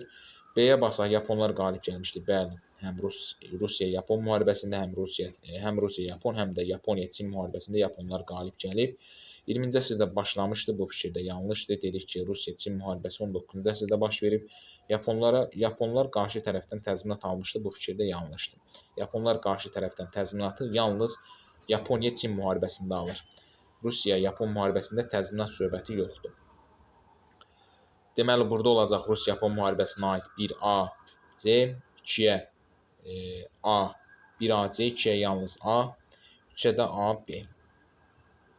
A, C, A, A, B. Yəni D variantı. 25-ə baxsaq, deməli 25-də qeyd olunub ki, 20-ci əsrin ikinci yarısında fəaliyyət göstərmiş Azərbaycanlı rəssamları müəyyən edin. Deməli, burada 1 olacaq rəssamlardan Toğrul Nərimanbəyov, 2 Maral Rəhmanzadə, 2-3, daha sonra burada Fuad Əbdürrəhmanov, H, rəssam deyil, bu heykəltaraşdır. Həmçinin Cəlal Qaryağdı da heykəltaraşdır. Yəni 1 ilə 4-ə avtomatik biz çıxırıq burada. Çünki bunlar 1 ilə 4 heykəltaraşlardır. Bizə rəssamlar lazımdır. Deməli, bizə rəssam olacaq 2 ilə 3, nağdı bildik ki, 2 ilə 3 rəssam olacaq. Bir 2-3 var, bir də 2-3-5 var. Mir Mövsüm Nəvvab da rəssamdır, amma Mir Mövsüm Nəvvabı niyə görə götürmürük? Çünki burada 19-cu əsr, 20-ci əsr qeyd olunubdur. 20-ci əsrin ikinci yarısında fəaliyyət göstərmiş rəssamları müəyyən etməliyik. Mir Mövsüm Nəvvab isə 19-cu əsrdə fəaliyyət göstərib rəssam kimi. Bizə isə 20-ci əsrdə lazımdır. Yəni 20-ci əsrin ikinci yarısında. O da 2 ilə 3-dür. Maral Rəhmanzadə ilə Toğrul Nəriman Bəyov. Yəni A variantı. 5-i də götürsək diqqətsizliklə, bax şərti səhv oxusaq, şərti diqqət etməsək 5-i də götürəcəyik, cavab B yazacaq, o da yanlış çıxacaq. Ona görə diqqətli olmaq lazımdır. 26-ya keçək. Deməli, deyir, fikirlərdən neçəsi doğrudur? 833-cü ildə 2-ci Həmədan döyüşündə Xürramilər ilk dəfə uğursuzluğa məruz qaldılar. Bu fikir yanlışdır. Bildiyimiz kimi Xürramilər ilk dəfə uğursuzluğa artıq ilk çıxışlarında məruz qalıblar. Yəni 1878, daha doğrusu 778-808-ci illərdə. 2-yə baxsaq, 7-ci əsrin 40-cı illərində ərəblər Muğanda ciddi müqavimətlə üzləşsələr də sonda ələ keçirdilər. Bu da doğrudur. Yəni 640-cı illərdə ərəblər Muğanı mühasirəyə alırlar və ciddi müqavimətə rast gəlsələr də sonda ələ keçirirlər və müqavilə imzalayırlar. Müqaviləyə də əsasən Muğanlılar tabe olur ərəblərə. İkinci fikir doğrudur. 3-ə baxsaq, 8-ci əsrin 30-cu illərində ərəblər Mosulu və Diyarbəkiri ələ keçirdilər. Bu fikir yanlışdır. Ərəblər yox, 8-ci əsrin 30-cu illərində, yəni 731-ci ildə Savalan döyüşündən sonra ərəblər, daha doğrusu 730-cu ildə Savalan döyüşündən sonra ərəblər yox, burada Xəzərlər ərəblərə qalib gəlirlər, Mosulla Diyarbəkiri ələ keçirirlər. Burada ərəblər yox, Xəzərlər olmalı idi. Yəni ərəb ifadəsi yanlışdır. 4-ə baxsaq, Varaz Qriqorun ölümündən sonra hakimiyyətə gəlmişdi Cavanşir. Bu fikir də yanlışdır. Cavanşiri hakimiyyətə gətirən elə Varaz Qriqorun özü idi. Yəni atası onu hakimiyyətə gətirmişdi. Atasının ölümündən sonra gəlməmişdi. 5-ə baxsaq, Cavanşiri mükafatlandırmışdı Sasani şahı 2-ci Yezdagerd. O da 2-ci Yezdagerd yox. Cavanşiri mükafatlandıran sonuncu Sasani şahı olan 3-cü Yezdagerd idi. Sasani 3-cü Yezdagerd idi ki, məhz o Kadisiya döyüşündə Sefon müdafiəsində fərqləndiyi üçün Cavanşiri mükafatlandırmışdı. 5 fikir isə yanlışdır. 2-ci Yezdagerd yox, 3-cü Yezdagerd olmalı idi. Deməli, burada düzgün fikir, yəni neçə düzgün fikrə baxsaq, bir dedik yanlışdır, 2-ci fikir doğrudur, 3-cü fikir yanlışdır, 4-cü fikir yanlışdır, 5-ci fikir də yanlışdır. Düzgün fikir burada yalnız hansıdır? 2. Yəni verilən fikirlərdən yalnız biri doğru olacaq, o da 2-ci fikir. 27-ci suala baxsaq, deməli uyğunluğu müəyyən edin, deyir orta daş dövrü və orta paleolit dövrü. Düzdür, indi paleolitin mərhələləri yığışdırılıbdır, amma baxaq yenə. Deməli orta daş dövrü biz bildiyimiz kimi mezolit götürürük. 3-ə deməli verib orta paleolit dövrü, 2-yə isə oxşar cəhəti veribdir. Deməli, ilk dəfə süni od əldə edilmişdi. İlk dəfə bildik ki, təbii od əldə edilibdir paleolitin əvvəllərində, yəni alt paleolitdə. Orta paleolitdə isə artıq süni oddan istifadə edilibdir ilk dəfə. Deməli, 3-ə götürəcəyik A-nı. 3 olacaq A. 3 oldu A. Ovçuluq meydana gəlmişdi. Ovçuluğun meydana gəlməsi gedir qədim zamanlara, yəni paleolitin əvvəllərinə. Bunu heç birinə götürmürük burada. Birini. İnsanlar qan qohumluq əsasında birləşib yaşayırdı. Bunu götürəcək orta daş dövrünə, yəni mezolitə 1-ə olacaq C. İlk əkinçilik vərdişləri meydana gəlmişdi. Bəli, bunu da götürürük orta daş dövrünə, yəni mezolitə, həm də 1-ə D olur. Axirət dünyası ilə mövcud olmuşdu. Bu gedir oxşara, yəni 2-yə. Axirət dünyası inamı götürürük 2-yə. Çünki axirət dünyası inamı orta paleolitdən artıq mövcud olubdur. Orta daş dövründə, yəni mezolitdə də davam edibdir. 2-yə Y-ni götürürük oxşara. İnsanlar dəmirdən ox düzəldərək heyvanları rahatlıqla ovlaya bilirdilər.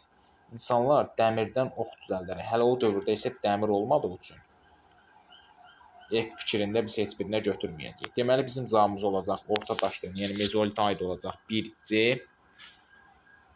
D, 1CD, 2Y oxşar cəhət kimi axirət dünyası ilə mövzu olmuşdu. 3 də A olacaqdı.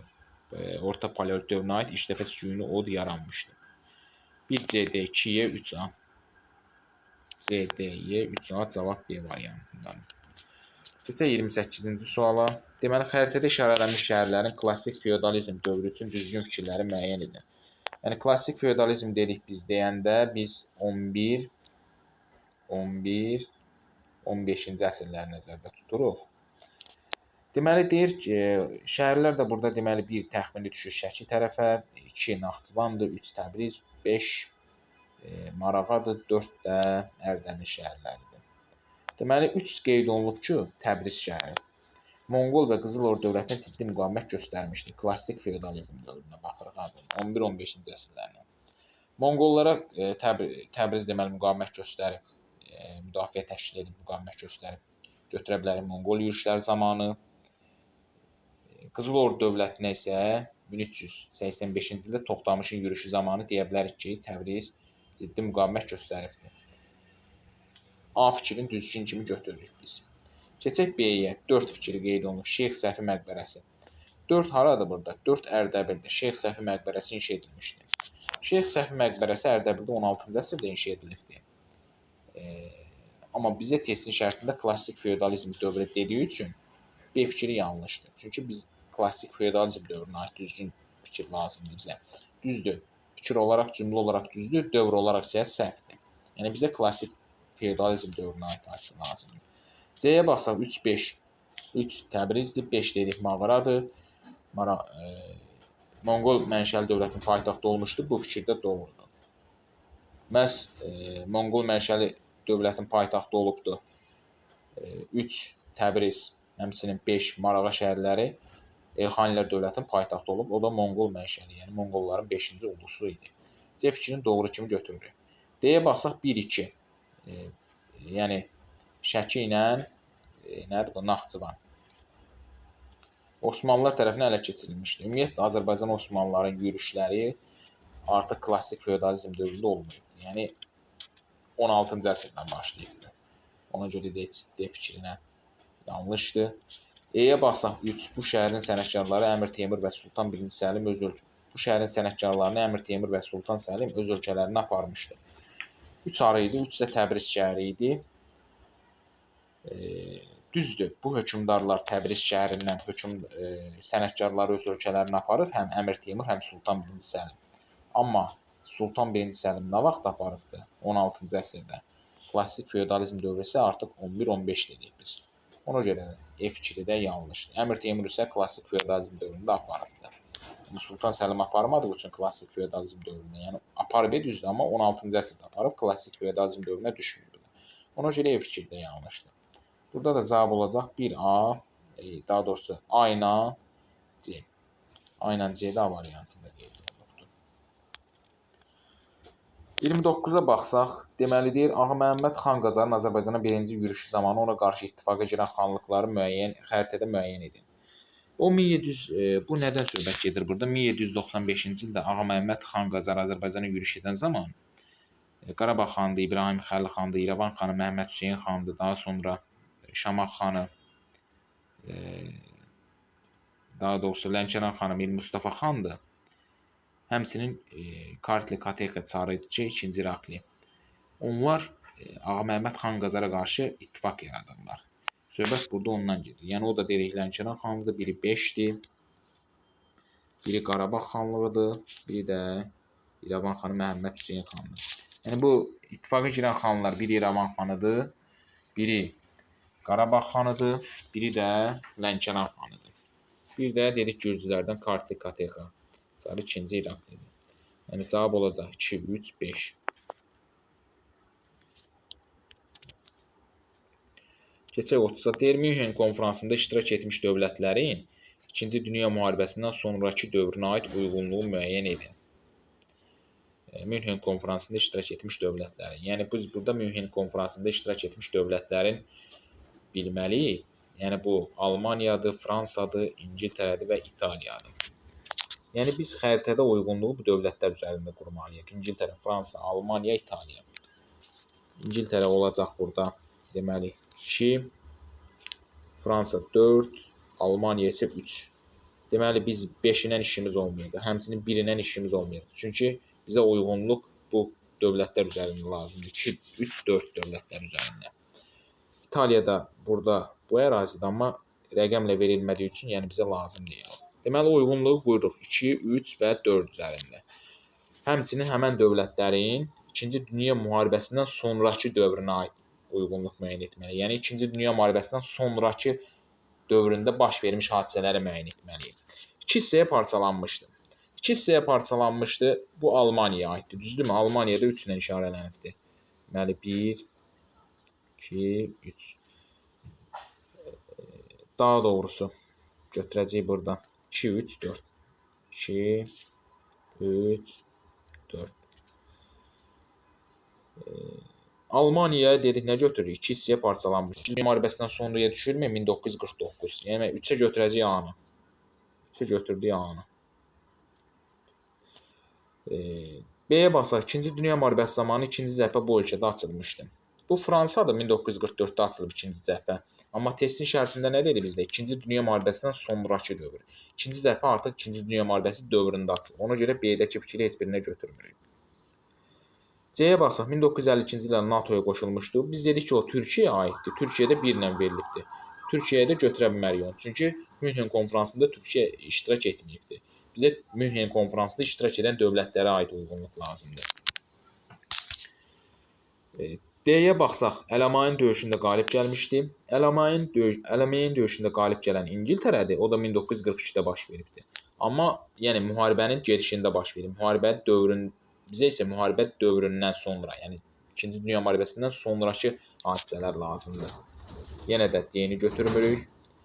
1963-cü ildə Moskvada nüvə silahlarının qadağan olunması ilə bağlı ABŞ və SSR ilə razılaşma əldə olunmuşdu. Bu da ingilislərə aiddir. Yəni bunu götürəcəyik E fikrin 2-yə. 2 olur E.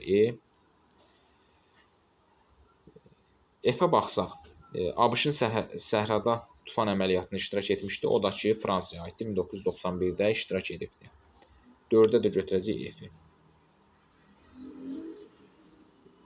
G-yə də baxsaq, 1959-cu ildə kəndlərə pasport verilmişdi. Bu da SSR-yə aiddir. Dedik ki, SSR də Münhen konfransında iştirak etmədiyi üçün G fikrində ona götürməyəcəyik. Yəni diqqətli olmaq lazımdır burada. Yəni Münhen konfransında ola bilər xəritədə başqa dövlətlər də verilsin, amma bizə sırf Münhen konfransında iştirak edən dövlətlər lazımdır. Plus da ki, onların müharibədən sonrakı dövrünə aid hadisələr lazımdır. Belə də cavabımız olur 2E, 3A, 4-ə F. 2E, 3A, 4-ə F isə C variantındadır. Keçək 31-ci suala. Deməli, 31-ci sualda vergi mükəlləfiyyətlərlə bağlı düzgün sıraları müəyyən etməliyik. Deməli, A-da qeyd olunub tamğa 17-ci əsrdə Səfəvilər sənətkarlardan alınan vergi. Biz bilirik ki, tamğanı artıq 16-cı əsrin ortalarından ləğv etmişdi birinci Təh Mühasib. Ona görə bu 17-ci əsrdə mövcudluğu düzgün deyil. Uyğunluq pozulub orada. B-yə baxsaq, baş pulu 19-cu əsrdə Şimali Azərbaycanda heyvanların sayına görə alınan vergi. Bu da 19-cu əsrə aid vergidir, amma Şimali Azərbaycanda yox, Cənubi Azərbaycanda alınırdı. C-yə baxsaq, xalisi 19-cu əsrdə Cənubi Azərbaycanda dövlətin məxsus torpaqlar idi. Bu fikir doğrudur. 19-cu əsrdə xalisi dövlətə məxsus idi Cənubi Azərbaycanda.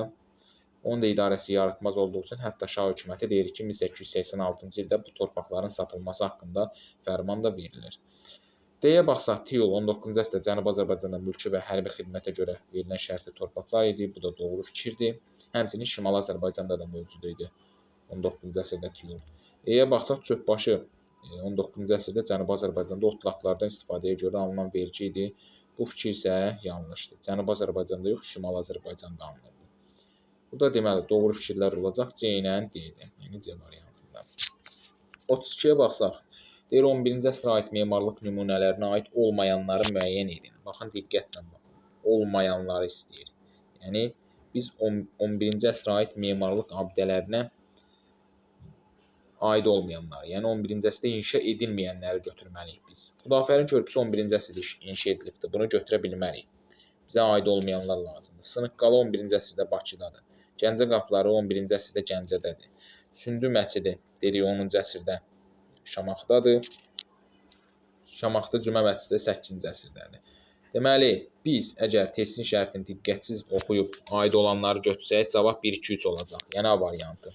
Yox, testin şərtini diqqətli oxusaq, aid olmayanları götürsək, onda cavab 4-dən 5 olacaq C variantı. 33-ə baxsaq, hansı mühakimə doğru deyil? 2-ci Dünya müharibəsi ərəfəsində Avstriya Almaniya tərəfindən ilhaq edildi. Doğru fikirdir bu.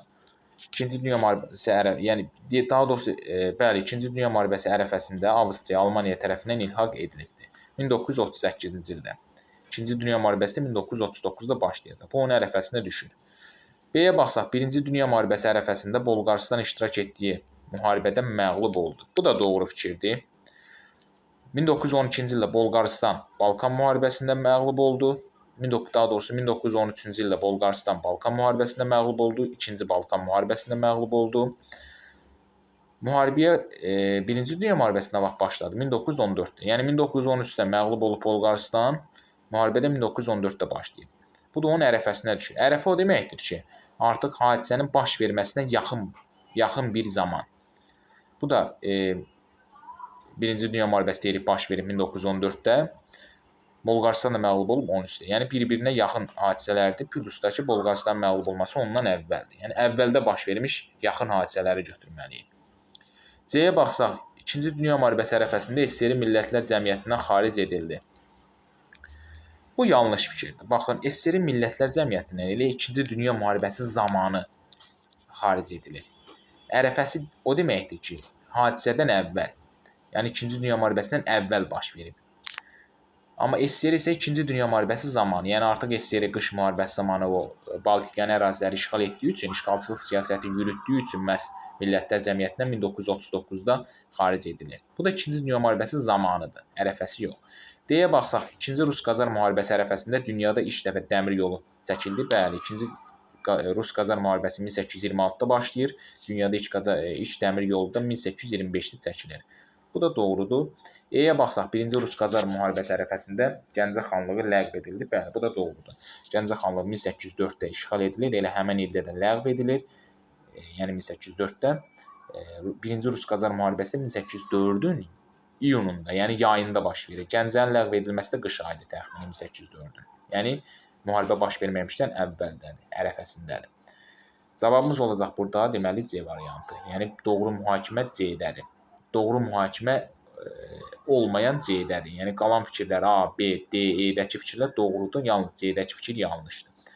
34-ə baxsaq, deyir Herbert deyir ki, Şirvan hakimləri şahın xəzinəsini istədikləri qədər pul göndərirdilər.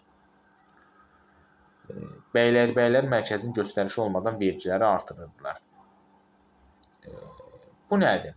Bu deyir mənbənin aid olduğu hökmdarın dövrünə fərqli olaraq Şah Sultan Süleymana aiddir. Şah Süleymana aiddir daha doğrusu. Burada Sultan yanlış gedib. Şah Süleymana aiddir. Mənbədə deməli bəhs edilir bu düşür deməli mənbənin aid olduğu hökmdar Şah Sultan Hüseyndir. Biz deməli Şah Sultan Hüseynin daha doğrusu Şah Sultan Hüseynindən fərqli olaraq Şah Süleymana aid hadisə götürməliyik. Çünki artıq bilirik ki, Şah Sultan Hüseynin dövründə bəylər istədikləri hərəkət edirdi. Yəni şahı belə deyək də Şah Sultan Hüseynin göstərişi olmadan hərəkət edirdilər. Yəni şah bir növ oyuncağa çevrilmişdi onların əlində. Bu mənbə də məhz Şah Sultan Hüseynin dövrünə aiddir. İndi biz Şah Süleymanın Şah Sultan Hüseynindən fərqinə baxsaq, Rusiya ilə ticarət müqaviləsi imzalamışdı. Rusiya ilə ticarət müqaviləsini həm Şah Sultan Hüseyn imzalayıbdı, həm də Şah Süleyman imzalayıb. Məsələn, Rusiya ilə ticarət müqaviləsi 1667-də Şah Süleyman imzalayıb, 1717-də isə İsfahanda Şah Sultan Hüseyn imzalayıbdı. Yəni hər ikisi müqavilə imzalayıbdı. Həm Şah Sultan Hüseyn, həm də Şah Süleyman Rus tacirləri ilə. Biri 1667, biri də 1717. B-yə baxsa, Osmanlı dövləti müharibə aparmışdı. Ümumiyyətlə, Şah Süleyman Osmanlı dövləti müharibə aparmayıb. C-yə baxsaq 25 ildən çox hakimiyyətdə olmuşdu. Bunun hər ikisi 25 ildən çox hakimiyyətdə olub. Məsələn, elə 1666-1694-də Şah Süleymandır, bu 25 ildən çox eləyir. 1694-1722-də Şah Sultan Hüseyndir, bu da 25-dən çox eləyir. Bu onun oxşar cəhətdir. Bizə nə lazımdır? Burada Şah Süleymanın Sultan Hüseyndən fərqi lazımdır. D-yə baxsaq, Həzəryanı ərazilər yad ellər tərəfindən qarət edilmişdi. Biz bunu cavab kimi götürəcəyik. Çünki 1668-ci ildə Şah Süleymanın dövründə məhz Stepan Razin tərəfindən Xəzəryanı ərazilər qarət edilir. Bu isə Şah Sultan Süleymanın dövrünə aiddir və onu da Şah Sultan Hüseyndən fərqləndirir. D bizim cavabımızdır. D variantı. E-yə baxsaq, Rusiya imperiyasının tacirlərinə böyük güzəştlər vermişdi. Baxın, əgər burada Rusiya imperiyası olmasaydı, Rusiya olsaydı, Rusiya tacirlərinə böyük güzəştlər vermişdi. Bunu doğru kimi götürə bilərdik. Çünki 1667-ci il fərmanına əsasən artıq Səfəvi ərazisində Səfəvilər Rus tacirlərinə böyük güzəştlər verirlər. Amma Rusiya imperiyasına yox.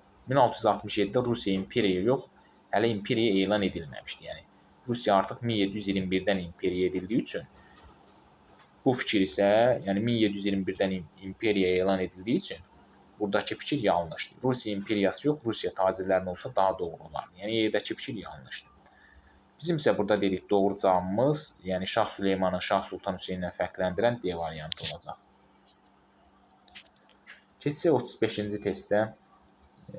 35-ci testdə deməli Venn diaqramına əsasən uyğunluğu müəyyən edəcəyik. 1-də Ərəb dövləti verilibdir, 2-də Monqol dövləti, 3-də isə Osmanlı dövləti.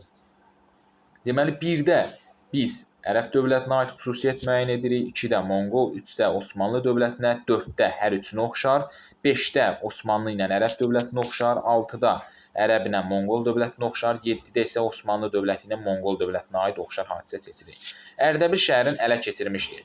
Bunu 4-ə götürəcəyik, Ərdəbil şəhərinin ələ keçirilməsini. Ərəblər də keçirilib, Monqollar da ələ keçirib, Osmanlılar da ələ keçirib. Məsələn, Ərəblər 7-ci əsrin 40-cı illərində, 644-cü ildə ələ keçiriblər Ərdəbil şəhərini. Monqollar ələ keçiribdir Ərdəbil şəhərini Monqolların birinci yürüyüş zamanı, yəni 1220-1222-ci il zamanı. Osmanlı dövləti Ərdəbil şəhərini ələ keçiribdir elə 1725-ci ildə. Hətta buna görə deyil İstanbulda atəşfəşanlıq da baş veribdir. Deməli, Ərdəbil şəhərinin ələ keçirilməsi hər üç dövlət üçün oxşardır. Bu gedəcək 4-ə. 4-ə A. 4-ə A-nı yazdıq. Balkan müharibəsi nəticəsində Afrikadakı sonuncu mülkünü itirdi. Afrikadakı sonuncu mülkünü Osmanlı dövləti itiribdi. O da ki, Balkan müharibəsi nəticəsində yox, Trablis müharibəsi nəticəsində 1921-1922-ci illərdə. Yəni B-dəki fikir ümumiyyətlə heç birinə aid deyil, yəni yanlışdır. C-yə baxsaq, Alban hökmdarına padşahlıq xələti hədiyyə etmişdi. Bu fikir də yanlışdır. Alban hökmdarına padşahlıq xələtin hədiyyə edən deməli Bizansdır. Bizans hökmdarı 2-ci Konstantindir. Yəni burada da heç Bizans qeyd olunmadığı üçün C-dəki fikri də götürmürük. D-yə baxsaq, Dehli sultanlığı ilə mübarizə aparmışdı. Dehli ilə mübarizə aparan Monqollardır. Yəni 2-yə D. 2-yə D-ni götürdük. Bizansın məğlub etmişdi. Bizansın məğlub edilməsi həm Osmanlı dövlətinə düşür, həm də Ərəb dövlətinə düşür. Osmanlılar məsələn 1071-də daha doğrusu Osmanlılar 1453-də Bizansı məğlub edibdi. Ərəblər isə 7-ci əsrin 30-cu illərində Bizansı məğlub edibdi. Bizansın məğlub edilməsini biz 5-ə götürəcəyik. Ərəblə Osmanlının oxşar cəhəti kimi. Yəni E-ni götürürük 5-ə. Ə-yə baxsaq, Ə variantda bütün Azərbaycan ərazisini işğal etmişdi. Bütün Azərbaycan ərazisini burada işğal edənlər, bütün Azərbaycan ərazisini həm Monqollardır, həm də Ərəblərdir. Osmanlı dövləti bütün Azərbaycan ərazisini işğal edilməyib. Ərəblərlə Monqollar isə işğal edibdi. Onu da götürəcəyik bütün Azərbaycan ərazisini 6-ya. 6-ya Ə-ni götürdük deməli. F variantına baxsaq, işğal etdiyi ərazidən sənətkarları öz ölkələrinə aparmışdı. Bunu da dedik ki, işğal edilmiş ərazilərdən sənətkarları öz ölkələrinə aparması Osmanlıda da var, Monqollarda da var. Monqollar məsələn, Monqollar Azərbaycana 1220-22-ci illərdə gələn zaman, daha sonra 1231-ci ildə gələn zaman Təbriz sənətkarlarını öz ölkələrinə aparıblar. Həmçinin Osmanlı dövlətində də deyək ki, 1-ci Səlim 16-cı əsrdə Təbriz şəhərini ələ keçirən zaman 1514-cü ildə Təbriz sənətkarlarını aparıblar. Yəni bu da işğal etdikləri ərazidən öz ölkələrinə sənətkarlar aparılması oxşardır. Yəni 7-yə həm də F-i götürəcəyik. Daha sonra növbəti varianta baxsaq, klassik feodalizm dövründə paytaxt dəyişikliyi etmişdi. Klassik feodalizm dövründə paytaxt dəyişikliyi edən bu da yalnız Osmanlı dövlətidir. Yəni 3. 3-ə də götürürük nəyi? C variantı. H-a baxsaq, Səlcuq dövlətinə tabe olmuşdu. Səlcuq dövlətinə tabe olan ərəb dövləti idi. Yəni 1. Bunu da götürürük bura. Ən axırıncı varianta baxsaq, Nadir Şah Əfşarla müqavilə imzalamışdı. Nadir Şah Əfşarla da müqavilə imzalayan Osmanlı dövləti idi. Bu da V variantı 3-ə gedəcək. Deməli, 1-ə olacaq bizdə ərəb dövlətinə H, 2-yə olacaq D1, H2-yə D, 3-ə həm C olacaq, həm də V variantı olacaq. 1H, 2-yə D, 3-ə. Daha doğrusu burada nə isə səhv etdik biz. 3-ə G. Bir dəqiqə. Burada müəllimlər, deməli, biz klassik feodalizm dövründə paytaxt dəyişikliyi etməyi yalnız Osmanlıya götürdük. Amma bu Monqollarda da mövcud olub. Baxın, dəyişiklik olubdur. Məsələn, Monqollarda deyirik ki, ilk paytaxtı Qaraqorumdur bu heç. Amma artıq 13-cü əsr, yəni 1271-də artıq Xubay xanın dövründə paytaxtlara köçürülür. Pekinə köçürülür. Deməli, burada klassik feodalizm dövründə paytaxt dəyişikliyin edilməsi biz 7-yə götürəcəyik. Yəni, Monqol dövlətindən Osmanlı dövlətinə götürəcəyik. Yəni, paytaxt dəyişikliyi 7-yə, C variantın C-ni 7-yə götürəcəyik burada. Deməli, burada olacaq 1, H, 2, D, 3, 3G, 4A, 5Y, 6Ə, 7 isə C ilə F. C ilə F olacaq. Yəni, cavab D variantı. Keçək 36-cı suala. Yenə prezidentlərə aid uyğunluq istəyir burada. İlham Əliyev, Heydər Əliyev və oxşar cəhətləri istəyir. Heydər Əliyev ordeni təsis edilmişdi. Bu 2005-ci ildədir. İlham Əliyevin prezidentlik dövrünə düşür. Bir anı götürürük. Murad Mirzəyevə sağlığında milli qəhrəman adı verilmişdi. Bu yanlışdır. Murad Mirzəyevə sağlığında milli qəhrəman yox. Bu Şükür Həmidova milli qəhrəman adı verilmişdi sağlığında. Bu Şükür Həmidovdur, Murad Mirzəyevdir, Samid İmanovdur. Bunlar 2016-cı il aprel döyüşləri zamanı fərqlənmişdilər və burada Murad Mirzəyevlə Samid İmanovun ölümündən sonra Şükür Həmidova isə sağlığında milli qəhrəman adı verilmişdi. Yəni Murad Mirzəyev ifadəsi yanlışdır. Bakı Subza neft kəməri istifadəyə verildi. Bu da 1999-dur. Yəni İlham Əliyevin prezidentliyi dövrünə düşmür. Heydər Əliyevin dövrünə baxsaq, deməli Heydər Əliyev fondu təsis edilmişdi. Heydər Əliyev fondu 2004-cü ildədir. Bu İlham Əliyevin prezidentliyi dövrünə düşür. Manat ölkədə yeganə ödəniş vasitəsi elan edildi. Bu Heydər Əliyevin dövrünə düşür, prezidentliyi dövrünə. C-yə baxsaq, Çingiz Mustafayev şəhid olmuşdu. O da 1992-dir. Heydər Əliyevin prezidentliyi dövrünə düşmür. Oxşar cəhətlərə baxsaq, Şuşa şəhərində dünya Azərbaycanlıların qurultayı keçirilmişdi. Bu Şuşa şəhərində keçirilməsi yalnız İlham Əliyevin prezidentliyi dövrünə düşür. Bu da 2022-ci ildədir. Düzdür, dünya Azərbaycanlıların qurultayı həm Heydər Əliyevdə var, həm İlham Əliyevdə var. Amma Şuşa şəhərində keçirilməsi məhz İlham Əliyevə aiddir. Bakı şəhərində keçirilməsi desə, həm Heydər Əliyevlə, həm də İlham Əliyev üçün oxşar cəhət kimi götürə bilərik. B-yə baxsaq, Qarabağ müharibələri zamanı uğurlu hərbi əməliyyatlar aparmışdı. Bu doğrudur. Qarabağ müharibələri zamanı hərbi əməliyyatlar aparıb hər ikisi. Məsələn, Horadiz əməliyyatı 1994-cü ildə Heydər Əliyev uğurla aparıbdır. Dəmir yumruq əməliyyatında İlham Əliyev uğurla aparıbdır. C-yə baxsaq, 20-ci əsrdə Fransaya səyahət etmişdi. İlham Əliyev bilir ki, 21-ci əsrdə prezident seçilib. Yəni, bunun oxşar cəhət kimi götürülə bilməz o. 20-ci əsrdə Fransaya səyahət edib prezident kimi Heydər Əliyev 1993-cü ildə. Yəni, bu Heydər Əliyevə aid xüsusiyyətdir. Deməli, burada bizim uyğunluğumuz olacaq 1A, 2 B, bütsə B. Keçək 37-ci testə. Deyir, 11-ci əsrdə açılmış Nizamiye Ali Mədrəsəsinin yerləşdiyi ərazini xəritədə göstərin. Bu 11-ci əsrin 60-cı illərdə yaradılmış, deməli, Nizamiye Ali Mədrəsəsi yerləşirdi, deməli, İraq ərazisində. Yəni, Bağdadda. Bağdad da burada İraqın paytaxtıdır, İraq Qüdsdə yerləşir. C variantı. 38-ə baxsaq, Qazaxlar 14-17-ci yüzilliklərdə Ukrayna və Rusiyada feodalların və mülkədarların zülmündən qaçaraq azad olmuş kəndlər idi. Onlar türklərlə bir neçə dəfə döyüşmüşdür. Onların çıxışlarında dini amil ön planda idi. Qeyd edilən Ukrayna Qazaxlarına kim başçılıq edirdi?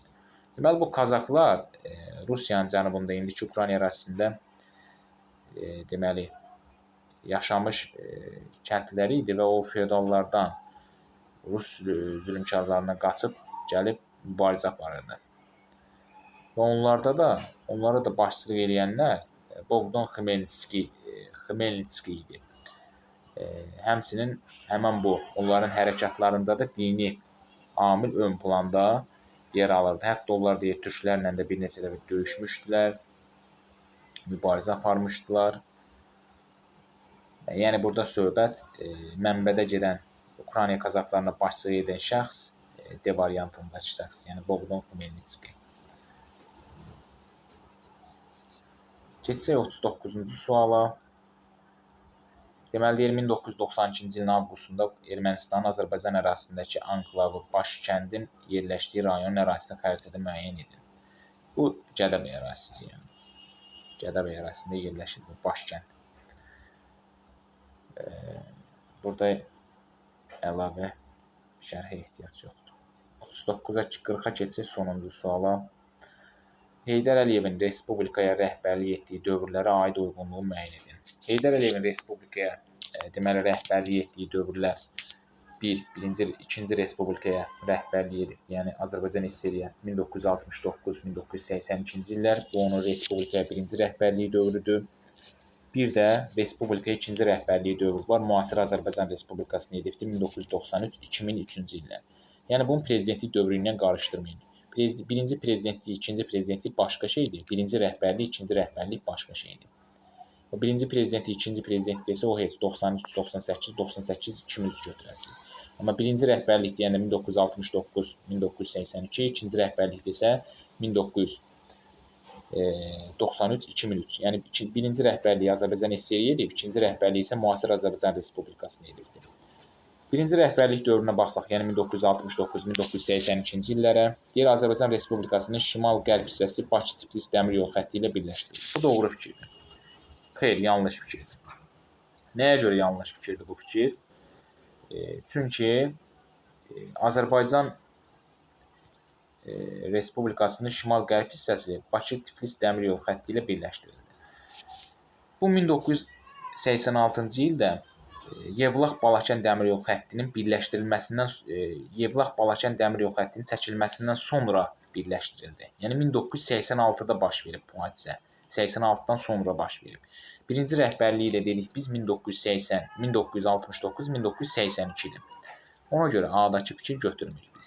B-yə baxsaq, Nizami Gəncəvi irsinin yenidən öyrənilməsinə qərar verildi. Bu 1977-dir. Bunu götürürük. Yəni 1969-1982-ci illər aralığına düşür. C-yə baxsaq, SSR-də olan vəzifəsindən istefa verdi. SSR-də olan vəzifəsindən bu istefa verir 1987-ci ildə. Bu isə birinci rəhbərliyi dedik 1982-də bitir. D-yə baxsaq, Azərbaycan SSR-nin 3-cü konstitusiyası qəbul edildi. Bu da 1978-dir. Onun ikinci rəhbərliyi dövrünə düşür. Deməli, həm də biz 1-ə götürürük nəyi? 1-ə həm də D variantını düz kimi götürürük. Onun birinci rəhbərliyi dövrünə düşür. 2-yə baxsaq, ikinci rəhbərliyi dövrünə aid hadisələr götürməliyik. İlk dəfə parlament seçkilərinin keçirilməsi bu, deməli 1995-dir. Bunun da ikinci rəhbərliyi başlayır 1993-dən götürürük onu. B-yə baxsaq, Türkiyənin baş naziri Süleyman Demiral'la görüşlər keçirdi. Bunu götürmürük. Çünki Süleyman Dəmiral'la görüşdə 1992-ci ildə keçirilibdir. Bu, onun Naxçıvanda Milli Məclisin sədri olduğu dövrə aiddir. Həm də hələ onda bu, belə deyək də, respublikaya rəhbərlik etmirdi. Respublikaya rəhbərlik deyirik 93-dən başlayaraq, yəni prezident seçildikdən sonra götürülür.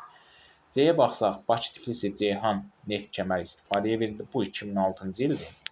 Sazişi desə götürərdi ikinci rəhbərliyi dövrünə 1999-da. Amma Bakı Tbilisi Ceyhan neft kəmərinin fəaliyyətə başlaması 2006-cı illərdir. Bu İlham Əliyevin prezidentliyi dövrünə düşür. Onun rəhbərliyi dövrünə düşür. D-yə baxsaq, deməli D-də qeyd olunub ki, Azərbaycanın BMT-yə üzv qəbul etdi. Azərbaycan da BMT-yə üzv qəbul edilibdir 1992-ci ilin martında. Bu da düşür Ayaz Mütəllimovun dövrünə. Heydər Əliyevin rəhbərliyi dövrünə düşmür. Deməli, burada Heydər Əliyevin birinci rəhbərliyi dövrünə götürür 1-ə D-ni, 1-də B-ni, 1-ə B ilə D-ni, 2-yə ikinci rəhbərliyi dövrünə isə yalnız A-nı. Yəni 1-ə cavab olacaq B, D, 2-yə də A variantı. O da C variantında qeyd olunubdur. 40-cı testin cavabı C variantı olacaq. Belə müəllimlər, bu testin də izahına baxdıq. Yenə də nəsə aydın olmasa, nəyisə ola bilər ki, burada səhv vurğulaya bilərəm. Çünki bu testi mən çoxdan tərtib etmişəm. Bəzi ola bilər ki, nədirsə, xırda bir nüansda səhvə yol verə bilərəm. Əgər elə bir şey baş versə və yaxud da hər hansı bir sualın izahı ilə bağlı yenə də nəsə qaranlıq məqam qalsa mənə bildirərsiniz.